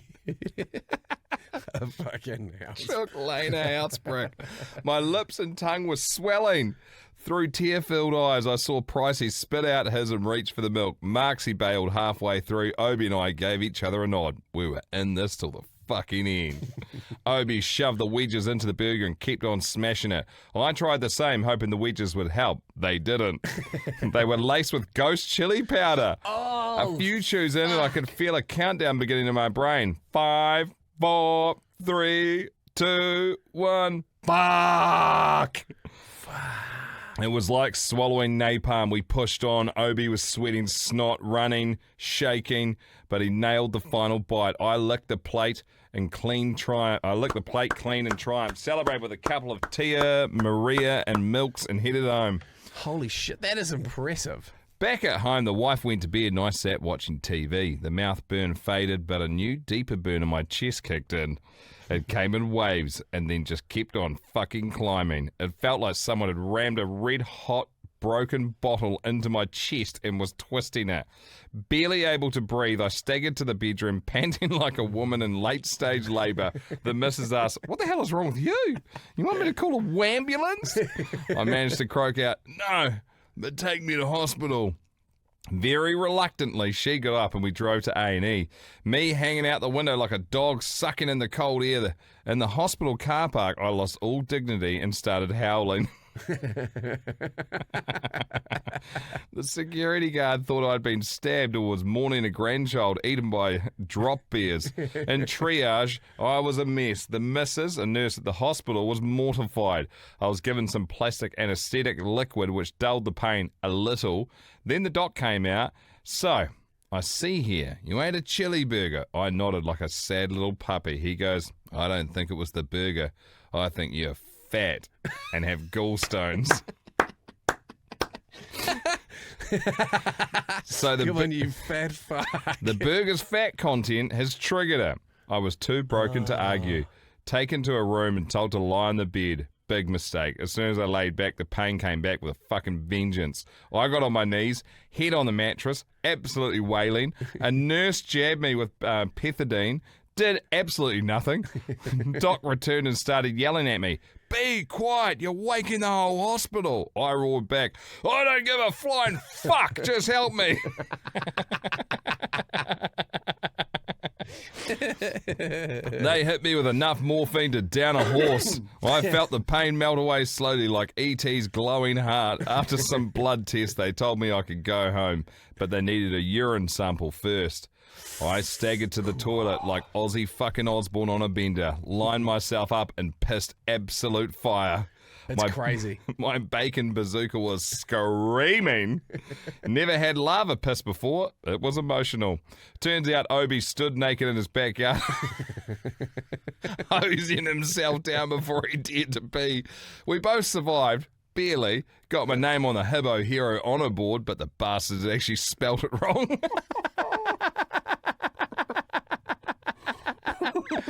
Cheers, lads, and up the wires. Holy shit. What a cacker, they spelled his name wrong after all. That's not even worth it. It's some other bloke up there. Amazing. It's from Sash in the US of A. The South Georgia shit show blaze of 07. Kia ora, not for radio crew. Jay Duncan, strapping tight for a redneck disaster straight out of a shithole town in South Georgia, US. Fucking A. Yeah. Where the dirt roads dead end and the world gives up. And the world gives up. Summer of 2007. I'm 14, full of piss and vinegar with a fire affinity that'd make a dragon take notes. So me and my mate, let's call him Jack. You know why? Because that's his fucking name. NFR style, lived out the back of bumfuck nowhere down a dusty track you Kiwis might call the Outback. Nice. Our place was a circus. Horses grazing, chickens strutting, stray dogs. My dad took in like a hillbilly saint. Thick, tinder-dry pine trees circled us with a 50-acre swamp of untouched underbrush begging for trouble. Neighbours? Fuck all. Miles away at best. Just woods, swamp, and of course our dumbasses. Jack and I had just started nicking weed from my old man's stash, and that day we were high as kites, giggling like morons in the backyard. Smoke starts rolling in, thick and black, like Satan's vape cloud. We stand up, still baked, and holy shit, the fire's sprinting across the field, moving so fucking fast that we can't even react, like it's possessed, sorry. The only thing that stopped it was a giant thicket of pine trees it slammed into, engulfing them like a hungry bastard. Wasn't our fault, I swear. Some old codger a few fields over was burning brush for crops, and his fire bolted like a spooked horse. But my dad, a wiry bloke from the boat plant who rocked flip-flops 24/7, 365, never wore boots, mate, he thought we'd lit the match. So he comes tearing around the house, flip-flops slapping, roaring, "What the fuck did you dipshits just do?" The tree line's a full-on inferno, flames shooting higher than our sad above-ground pool, which sat there useless as a screen door on a submarine. Dad grabs the garden hose. It's working, barely. And we're in bumfuck nowhere, so the water pressure's weaker than a sick possum. It's spitting a pathetic trickle, just enough to keep the fire at bay, like pissing on a bonfire. In a panic, Jack and I dunk our shirts in the pool, wrap them around our heads like soggy turbans, and start stomping embers, choking on smoke and still high as fuck. Dad spraying the fence line, cursing, probably wishing he'd stopped at 0 kids. And now here's the best part. Dad had stashed a 55-gallon metal drum in the tree line. Leftovers from the boat plant with... Oh, here we go. Leftovers from the boat plant where they'd held acetone. Liquid, actual, a.k.a. go fuck yourself flammable.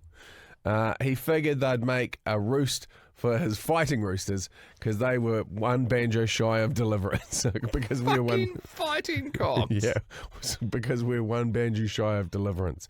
We thought those drums were empty, but nah. Each had about an inch of acetone sloshing inside, sealed tight with those drill down pressure lids. Big fucking mistake. The fire hits those drums and fucking boom, boom, boom. Oh my God. Sounded like artillery. 3 explosions ripped through the air, loud enough to make my ears fucking bleed. Those lids didn't just clear the treetops, they fucking went to outer space. Poof, gone at Mach fucking probably he's still orbiting us now. I'm on my knees, stoned, sobbing, thinking Dad's been vaporized. Jack's losing his shit, going, "Oh my God, he's fucking dead, he's fucking dead." We're high, terrified and convinced we're now heading off to juvie. Can I just say, this is outrageously intense for someone who is high. It's intense for someone who is not. This is fucked for someone who is. But then, through the smoke, Dad comes sprinting past like a singed cheetah. Literally fucking steaming.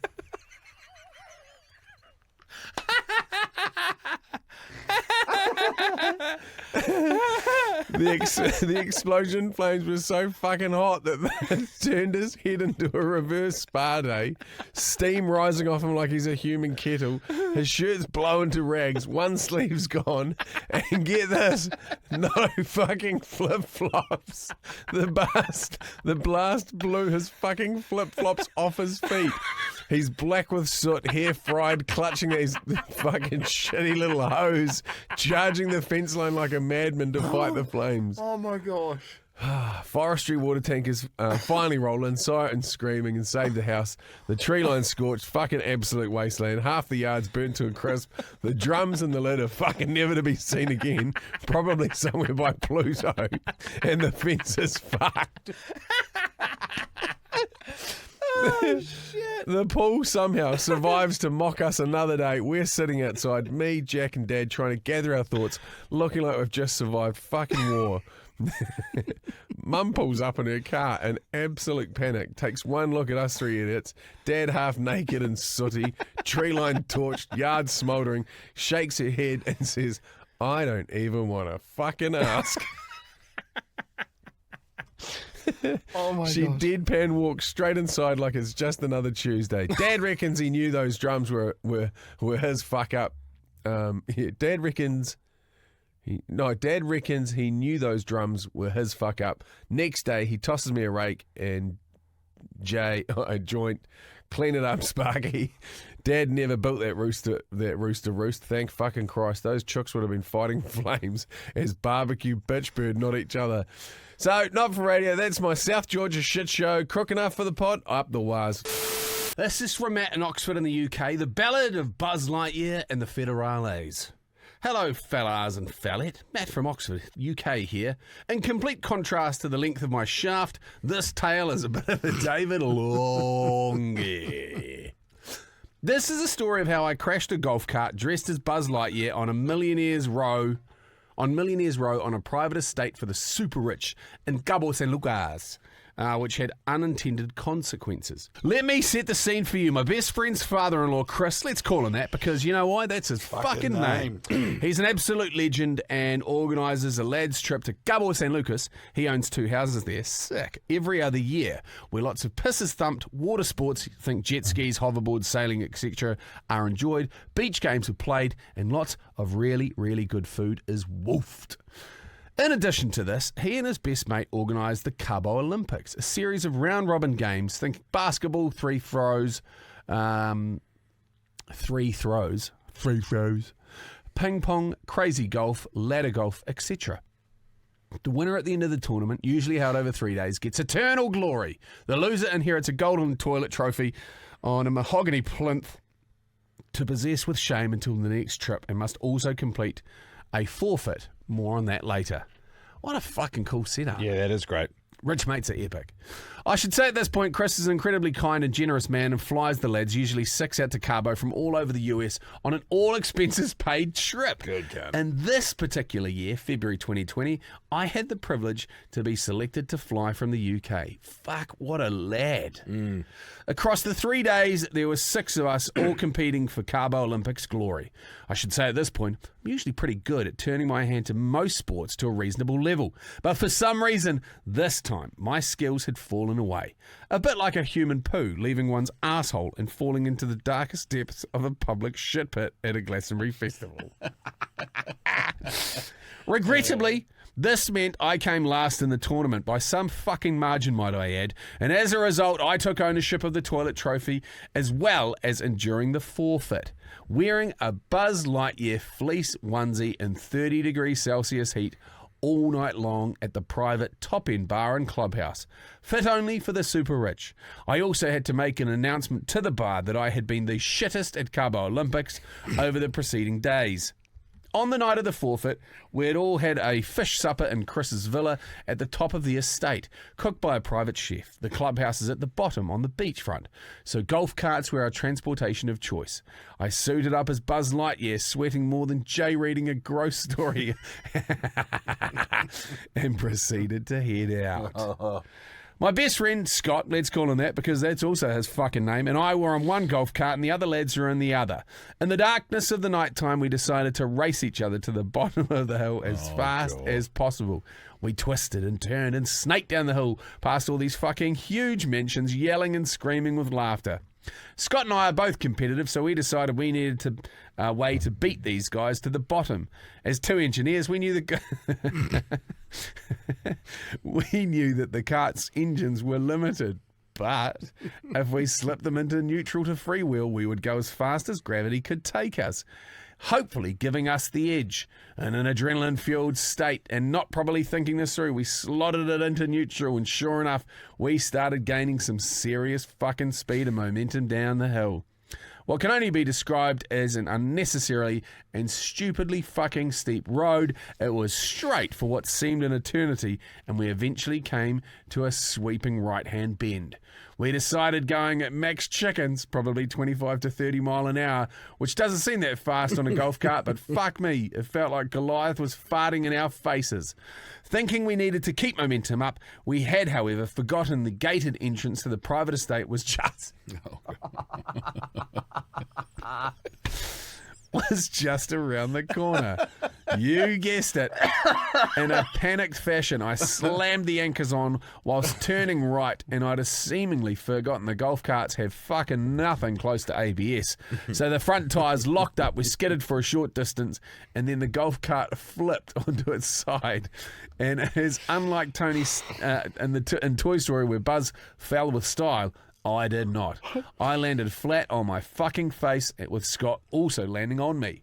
Needless to say, we were in considerable pain, wasn't helped by the local Mexican security guards standing over us, some with angry looks and some with wry smiles on their faces, shaking their heads, probably thinking, fucking British twats, drunk and misbehaving.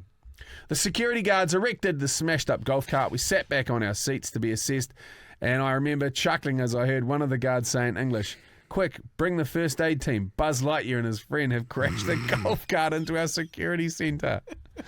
The rest of the night was low-key, a few beers, nursing a fuck leg, bruised ego, and we stayed at the club for a few hours, headed back to Chris's house at the top of the hill on the fucked cart and fell asleep abruptly. The next morning, I woke up and walked out to the pool to see all the lads chilling on their sun lounges. As I walked up to mine, Chris asked how I was, and he had had a phone call from security saying the previous night's incident was being escalated.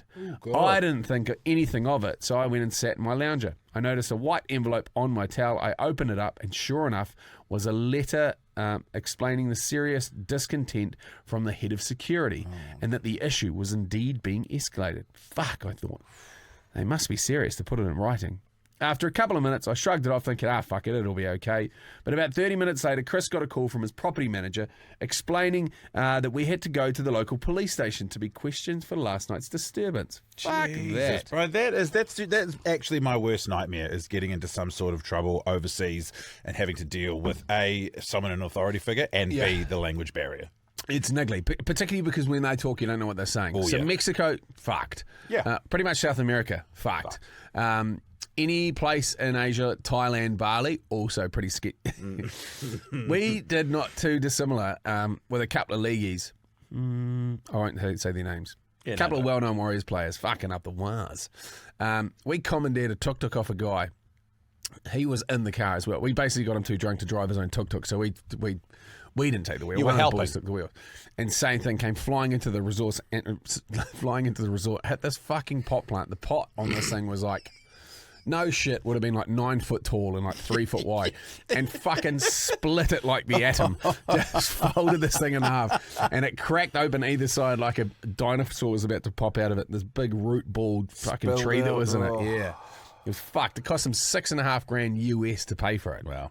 Shame. It was great. Anyway, it sucks. I'll be honest, I was starting to shit myself now. I'm in Mexico. I've rolled up security team on a private estate frequented by the super rich. The local bill is now involved. This isn't looking good. What happens if I end up going to prison? I don't want to go to prison. I don't like my chocolate. I like my chocolate starfish intact. I called up my wife in the UK, who was understandably upset, and I did my best to reassure her everything was going to be okay. All 6 of us headed out to the police station on the golf carts, which was just off the campus. We all head into the station past a huge US seal on the wall with an armed guard standing in front of it. I unnervingly spoke to the lady on reception desk who checked me in. We wait about 10 minutes before being chaperoned into a large interrogation room where we wait for another 10 minutes. Eventually a bloke comes in, starts asking lots of questions about what happened last night, had I been drinking, etc. I'm trying to answer all the questions as calmly as I can, but inside I am fucking bricking it.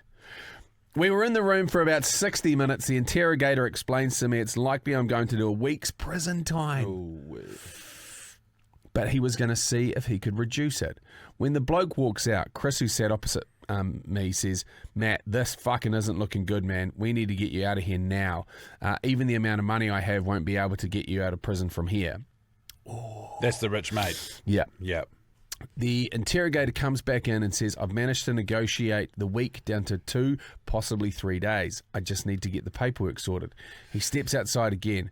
Chris has had enough and says, "Matt, you got to fucking run, and you've got to run now. If we don't get you out of here now, it's all over, man. Let's get the fuck out of here."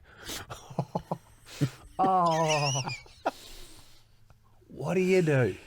Well, I don't run, so I'm doing 2 days at a Mexican jail. Tell my kids I love them. Yeah.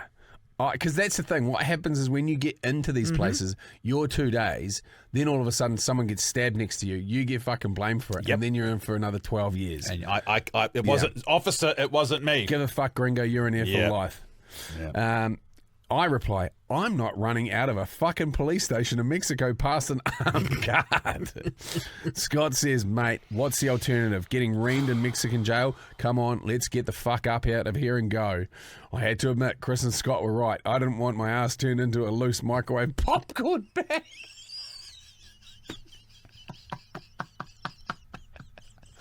Rattle. Oh, jeez. In true fight or flight situation, I decided, fuck it, we need to go. We exited the meeting room and calmly but briskly walked out of the station, up the stairs, back to the car park. Once outside, I'm running as fast as I fucking can back to the golf cart to get away. My leg is fucked from the night before, so I sit in the passenger seat waiting for Scott to drive away. He doesn't drive away, so I start yelling and swearing, come on, let's get the fuck out of here. All of a sudden, he says, it's a prank. I look around and see about 5 people filming me. The whole thing has been fucking yes, lads. Fucked. Yes. That is fucked. The whole thing had been set up, the forged security letter on a headed bit of paper from the property manager, the receptionist, the interrogator, which was Chris's US lawyer that had phoned up in the gym that morning to explain the crash of the golf cart the night before. So he wanted to prank me. Fucking dog. I also found out later, Chris had been filming me the entire time I was being interrogated. He was literally sat in front of me across the table, but I was shitting it so much that I hadn't noticed. I've got a copy of the footage, which maybe I can share with you one day if you're interested. Honestly, I've never had so much fear, relief, and anger all at the same time in my life. I genuinely thought I was off to Mexican prison to get ass raped. Thank God Buzz lived to tell the tale. Okay, this one's out of the UK. What's up, fellas and fellette? Big Westy Lee. Absolutely love the show, and it keeps me laughing during downtime, long flights, and other times of inactivity. I'll call myself Mark because that's not my fucking name, as I have a job that requires total anonymity. Yes. Having heard an occasional yarn about skydiving on your potty, I decided to chip in with my own about the time I caused a plane to make an emergency landing and I wasn't even on board. Well, not then anyway. Me and the boys are on our way home from a work project overseas. See, this guy sounds like an elite level operator. Yeah. And we had a stopover in a country in Europe close to home. Knowing we would be there for 2 days and having been there before, one of the blokes suggested heading to a local skydiving centre there to get a few jumps in as we'd visited them before. We all agreed, decided we'd make our way there the day after as we had to go out on the piss first. Of course. Having enjoyed many beers and gin and teas, that night we all woke up absolutely minging but made our way to the D zone. We checked in, sorted our gear, and got ready for a day of jumping. I decided to get a sausage butty, 3 cans of Pepsi down me to perk me up. This particular DZ operates a very small plane, only big enough to accommodate 4 jumpers. And I was asked if I wanted to go up first and act as the jump master. This involved opening the door, checking to see if we were over. We should be over the DZ and basically be in charge of the jumpers on board. Sure. Drop zone. Yeah, drop zone. No worries, I'll do that. On the first particular flight was myself, a tandem instructor, and his very, very, very, very, very nervous passenger, and a camera flyer to film the nervous lady. We did the flight line checks and boarded the plane. I went to shut the door, but it was a bit stuck. After a bit of fucking around, I closed it and we took off. The plane climbed really fucking slow. It was a hot day and I was feeling really sick from all the piss, sausages and Pepsi. But it wouldn't be the first time I've jumped hungover, so fuck it, no biggie. When we reached jump altitude, I was given a signal to open up the door by the pilot. Thank fuck for that. I happened to notice that when I shuffled on my knees to open the door, the tandem passenger was white as a sheet and absolutely catatonic. Pretty common though, so I was more concerned about the sausage and Pepsi combo washing around in my guts like an old top-loaded fucking washing machine. Now, I've mentioned before that the door was a bit of a bastard to open. As I leaned over the side to slide the door open, I had to wrestle with it. But a bit more pressing issue, I was going to spew my guts. No sooner had I whacked the door open and hung my head out to check the spot, I not only vomited out the door, but I also fell out head first. Now, to me, it was funny and no big deal. After tumbling around for a bit and laughing, I got stable, played about on my own and deployed my canopy at about 4,000 feet. Yes, I'd fucked up my duties, but the cameraman was an experienced jumper and would have to take over. However, when under canopy, I noticed the plane landing a lot sooner than I'd expected. I landed in a field about half a mile away as I fell out over the D zone, and once I'd been picked up, I found out that the plane had indeed landed way sooner than normal. And I was kind of the reason. The nervous passenger upon seeing me vomit and then, in her mind, witness a man slip and plunge to his death from an open plane door at 12,000 feet freaked her the fuck out. She had a full panic attack, was trying to get away from the instructor to close the door herself. He had to physically restrain her and get the pilot to land quick, or shit was going to go sideways. Upon landing, the tandem guy had to calm her down before releasing her. The medics were called, and she was showing signs of shock because in her mind, I just fucking died. When my transport pulled up back at the drop zone, I witnessed the absolute chaos around, totally unaware what I had caused. The terrified passenger saw me, went even whiter than she was on the plane, ran over, punched me in the face and stormed off. What the fuck was that all about? I asked the camera guy. He then spent 20 minutes trying to tell me the story between fits of laughter. News quickly spread and I was ripped to fuck by everyone. My nickname became Panic Attack after that, and it's still to blokes whenever we work with different teams. We enjoyed a full day of jumping after that, but I was not allowed anywhere near the door to open it again. Got a few more stories regarding airborne tomfoolery, but I'll save them for another time. Cheers, guys. Up the waz. Here's a story about a buddy of mine. Let's call him Logan. You know why? Because that's his fucking name. Last year, a bunch of my buddies wanted to go to the pub for St. Patrick's Day. So we loaded up 9 husky guys into a 9 husky guys into a 1980s GM wagon, and we headed off. Once we got to the pub and polished off a couple of pitchers of green beer, we country boys were loose enough to hit the dance floor. After a couple of hours of trying to get my buddies to dance with some ladies, we decided it was time to pile back into the wagon and see where else the night took us. But Logan was nowhere to be found, so 8 drunk guys split up to look for Logan with no luck. So as I was walking to the front door of the pub, planning on just leaving him there, Logan met me at the front door. He looked like he'd had a pretty rough night. He said, "You got to come help me right now outside."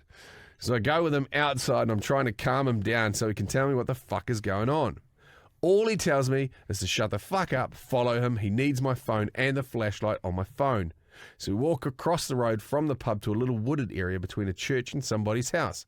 Finally, he tells me that he needs my phone to find his phone because it turns out he had to pinch off a chimp's finger. But the bathroom in the pub was chock-a-block full of people. So he grabbed some paper towels, headed out, crossed the road, the street, and leaned against a tree and was doing his business while watching TikTok on his phone. Nature cack with TikTok. As he stood up to wipe, the 9 pitchers of beer he had to himself kicked in and made him lose balance, falling backwards against the tree, sliding down it right into his own steamy pile of shit. He then started freaking out, dropped his phone and started yelling, "Fuck, fuck, fuck." Once he got his composure, cleaned himself off the best he could with paper towels and dry leaves, he stood up with his pants around his ankles and started stumbling around looking for his phone and just kept yelling, "Fuck." After about 5 minutes of doing that, he decided that he needed some help, so he stumbled his way out of the woods. There was a couple of ladies walking out of the pub that screamed as he walked out of the woods, probably thinking that they'd just seen their first Bigfoot, but actually it was just a 21-year-old hairy husky dude that smelt like shit. At this point, like Bigfoot's ass. At this point, I was dying laughing. I would have been rolling around on the ground laughing, but I didn't know where the shit had been, so I took my phone and went to search for his one. Once we had found his bark throne, we found his phone, not 2 inches from the pile of shit. Looking ashamed, he made his way back out of the woods and we met everybody at the wagon. Let's just say he got his very own bench seat for the whole drive home and every window on that wagon was fucking wide open. Thank you guys for having a kick-ass podcast. I can listen to it while I milk the cows. Have a good one. Up the waz. Way back when I was a teenager, my old man was working in Portugal. Anyway, I think I was about 16, had a few mates over, so we were banging to the pubs and getting as smashed as possible. One night we ended up in a taxi with some locals and they took us to a nightclub called Seagull, which didn't seem too far along the coast. From my memory, we had a blast. After a week, my friends travelled back and I stayed. Just having a few quiet beers during the week with the old man until one night we went back to the apartment with my mum and decided to hit a few more local bars. He went back to the apartment with my mum and I decided to hit a few more local bars. When they closed, I had the bright idea to go back to that nightclub on my own. One problem with that. I had no idea where it was, other than not far in a taxi along the coast. So full of Bock lager and with the sensible decision-making swiftly firmed in the off position, I decided to walk there at 1 a.m. Now, the taxi didn't actually seem that far, but on foot, I quickly realised that the coast road had some pretty serious elevation. And as I soon discovered, sheer bloody cliffs dropping straight into the sea just behind the guardrail. I reckon I managed about half an hour of near vertical walking when the super bock kicked in properly and I felt like I'd been reverse uppercutted in the sphincter. In the pitch black, the only solution I could think of was to hop the guardrail, drop the trolleys and deposit a lager-laden King Kong's finger into the wild. So with a white knuckle grip, I set at it and fired the bastard into the abyss. So he just shat off the side of the cliff. As I pulled myself back towards the road, I somehow managed to push my foot out of my trainers. And it followed the turd, probably bound for the American coast. Safe on the other side of the barrier, reality hit me. I had no idea where I was going, and even if I did, there was no chance I could carry on with just one trainer. Jason from Argonauts, I was not. So I made another adult decision. I couldn't go home with just one trainer, so I flung the other one off the cliff too. Then I headed back downhill towards our town and bed. As I descended, the beer really fucking kicked in. The whole world decided it only wanted to be viewed through the top left corner of my eyes. And the fucking road would not stay still. As I soon made it to the edge of town, I saw what looked like a slight slope. So I thought, stuff it, I'll jog the rest. The world's spinning too hard to walk properly, running cuts time. Somehow I made it to a flat stretch about 400 metres from the apartment, all well lit up with lampposts, and I decided to up the speed. The world's still spinning, but off I went. I think I made it past 2 lampposts before the dizziness took over, and I ran face first into the third one. I was fucking clean out. When I came to, it had somewhat sobering effect. I last lager waltzed my way home and tried to sneak into the apartment. Quiet, I was not. My father met me at the door. I had a massive lump on my head, no trainers, and was dribbling and talking absolute nonsense. Now, it's probably a good time to let you know that this town had a bit of a drug problem. Loads of addicts on the street. They'd help you find a parking space, and in return, you'd throw them a few escudos, and they could go and do their thing. So in my absolute state, when confronted by my irate father asking, what the fuck is going on, and where are your shoes? I hit him with, druggie hit me on the head and stole my trainers. Well, that whopper delivered. I fell back into bed and woke up feeling like I was recovering from an autopsy.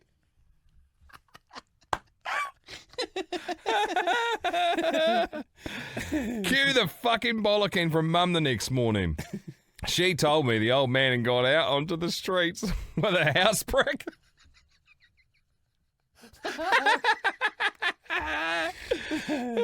Aggressively confronting every druggie he could find, grabbing them by the neck and yelling, "Show me your feet!" He gave up after about 20 minutes and came home while I was blissfully unconscious in a super bock coma.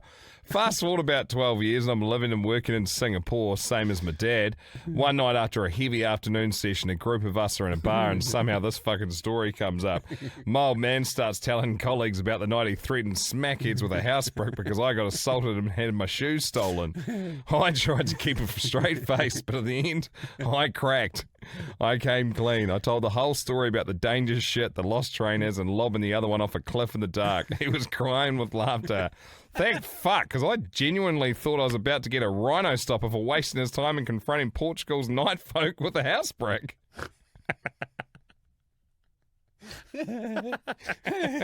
Anyway, I survived. Someone on Cape Verde probably has found my daps and my poo.